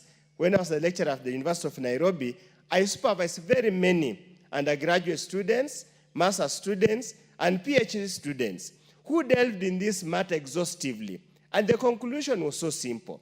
In order to safeguard economic rights, as enshrined under Article 43 of the Constitution, any planning or any zoning ordinance that do not allow conversion of any piece of land to achieve HBU will be indiscriminatory, will be infringing in basic human rights, and will be against Article 43 of the Constitution. So as we debate this matter, Honorable Speaker, and as Tim Wanyonyi escalates this forward, I need him to put that into mind. Honorable Speaker, it's because of the conundrum brought about by that particular theoretical and practical and economic argument that we have not even been able as Parliament to effectively enact some of the legislation that were required, for example, to set the minimum and highest land holding sizes in a particular area. Simply because holding capacity, productive capacity vary from one region to another. So as we debate the practicability of implementing this particular motion comes into question and debate. I totally agree that the way we are doing parcellation, subdivision of land in this country, we are ending up into unsustainable parcels of land for agriculture purposes. If you travel all over the world, be it South Korea, be it in Europe, all over, there seems to be a concept of settlements and the large concentrated settlements and large parcels of land left for purposes of agriculture. That's laudable. But for us, Kenya, what is the per capita income? Or what's the GDP per capita coming from agriculture? And as Honorable Nyoro has said, it's much, much lower than even the service sector, the manufacturing sector, and other sectors. So the question is, can we continue to reserve large tracts of land for agriculture if we do not increase per capita, GDP per capita at purchasing power parity for land for agriculture sector? With those very many remarks, I would have wished to probably give you a lecture that takes 4 years in land economics. But for now, I allowed him for this effort. It has brought the debate to the fore. Thank you, Honorable Speaker. Honorable Speaker, I rise pursuant to Standing Order 95, reading the mood of the House and seeing that all are in support. Can we seek for the mover of the motion to reply? Oh, really? Is it the mood of the House that the mover replies?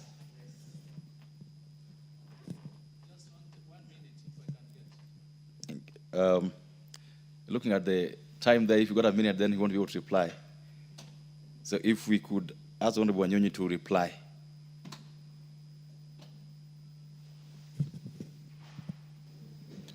Thank you, Honorable. But you could give the Honorable Chief Romondo 1 minute. Sorry, the Honorable Tandaza 1 minute.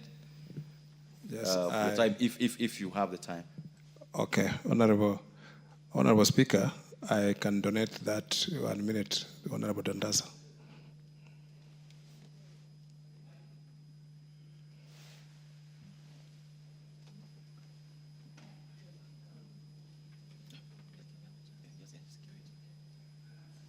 Give you a minute. Asante Mheshimiwa Spika kwa fursa hii. Kwanza ni kutoa shukurani kwa Mheshimiwa Tim Wanyonyi, Governor anayetarajiwa kwa kuleta mswada huu muhimu. Nitakuwa mfupi haswa hili swala la wakati ardhi inachukuliwa na watu hawawezi kulipwa wakati imebadilishwa. Nikiwa hapa ninajua kwamba kuna ile barabara pale ambayo imejengwa inaitwa Dongo Kundu ambayo ilichukuliwa, ilikuwa ni mashamba ya watu, ikafanywa barabara, ikageuzwa matumizi na mpaka sasa hawajapata ridhaa, na ili hali barabara inaendelea, ishafunguliwa na watu wanatumia. Kwa hivyo wakati tumefanya hizo taratibu, ni lazima pia sheria ifuatwe wakati hayo mageuzi yanafanywa ili wananchi wasiweze kukandamizwa. Asante Mheshimiwa Speaker. Thank you. Honorable Wanyonyi. Thank you, Honorable Speaker. Honorable Speaker, first I want to thank all members who have contributed to this motion. Mr. Speaker, you can see how land use, if properly put to use and properly have proper guiding policy and regulation, it can we can maximize on the land use, not just on agriculture, as has been said by various speakers, Madam Honorable Speaker, but for many other uses, including industrialization and settlement. So that, Honorable Speaker, when there's a policy guideline, it will inform those who are interested in development that land in particular areas is set aside for particular use. For example, industrial estates or any other, or urban development, housing, and others, Mr. Speaker. So land is a resource that, Lord, Mr. Speaker, it is diminishing, and sometimes we have to be very careful how to plan. Even sometimes I see, like in Nairobi, Honorable Speaker, there's no more land even for putting up public utilities like schools and even markets, because the land has been used in a very haphazard manner. And when you go to big cities like London, you will still find spaces of land within the city, Mr. Speaker, which have been set aside for recreation and other purposes. So it is always good to have proper fiscal planning and others, and a proper use of land so that it can be, they can get maximum use of it. Mr. Speaker, I beg to reply, and thank you very much. Thank you, members. The decision on this motion will be made the next time it appears in the order paper. And all members, time now being 1 p.m. This House stands adjourned until today, Wednesday, the 24th of September 2025 at 2:30 p.m.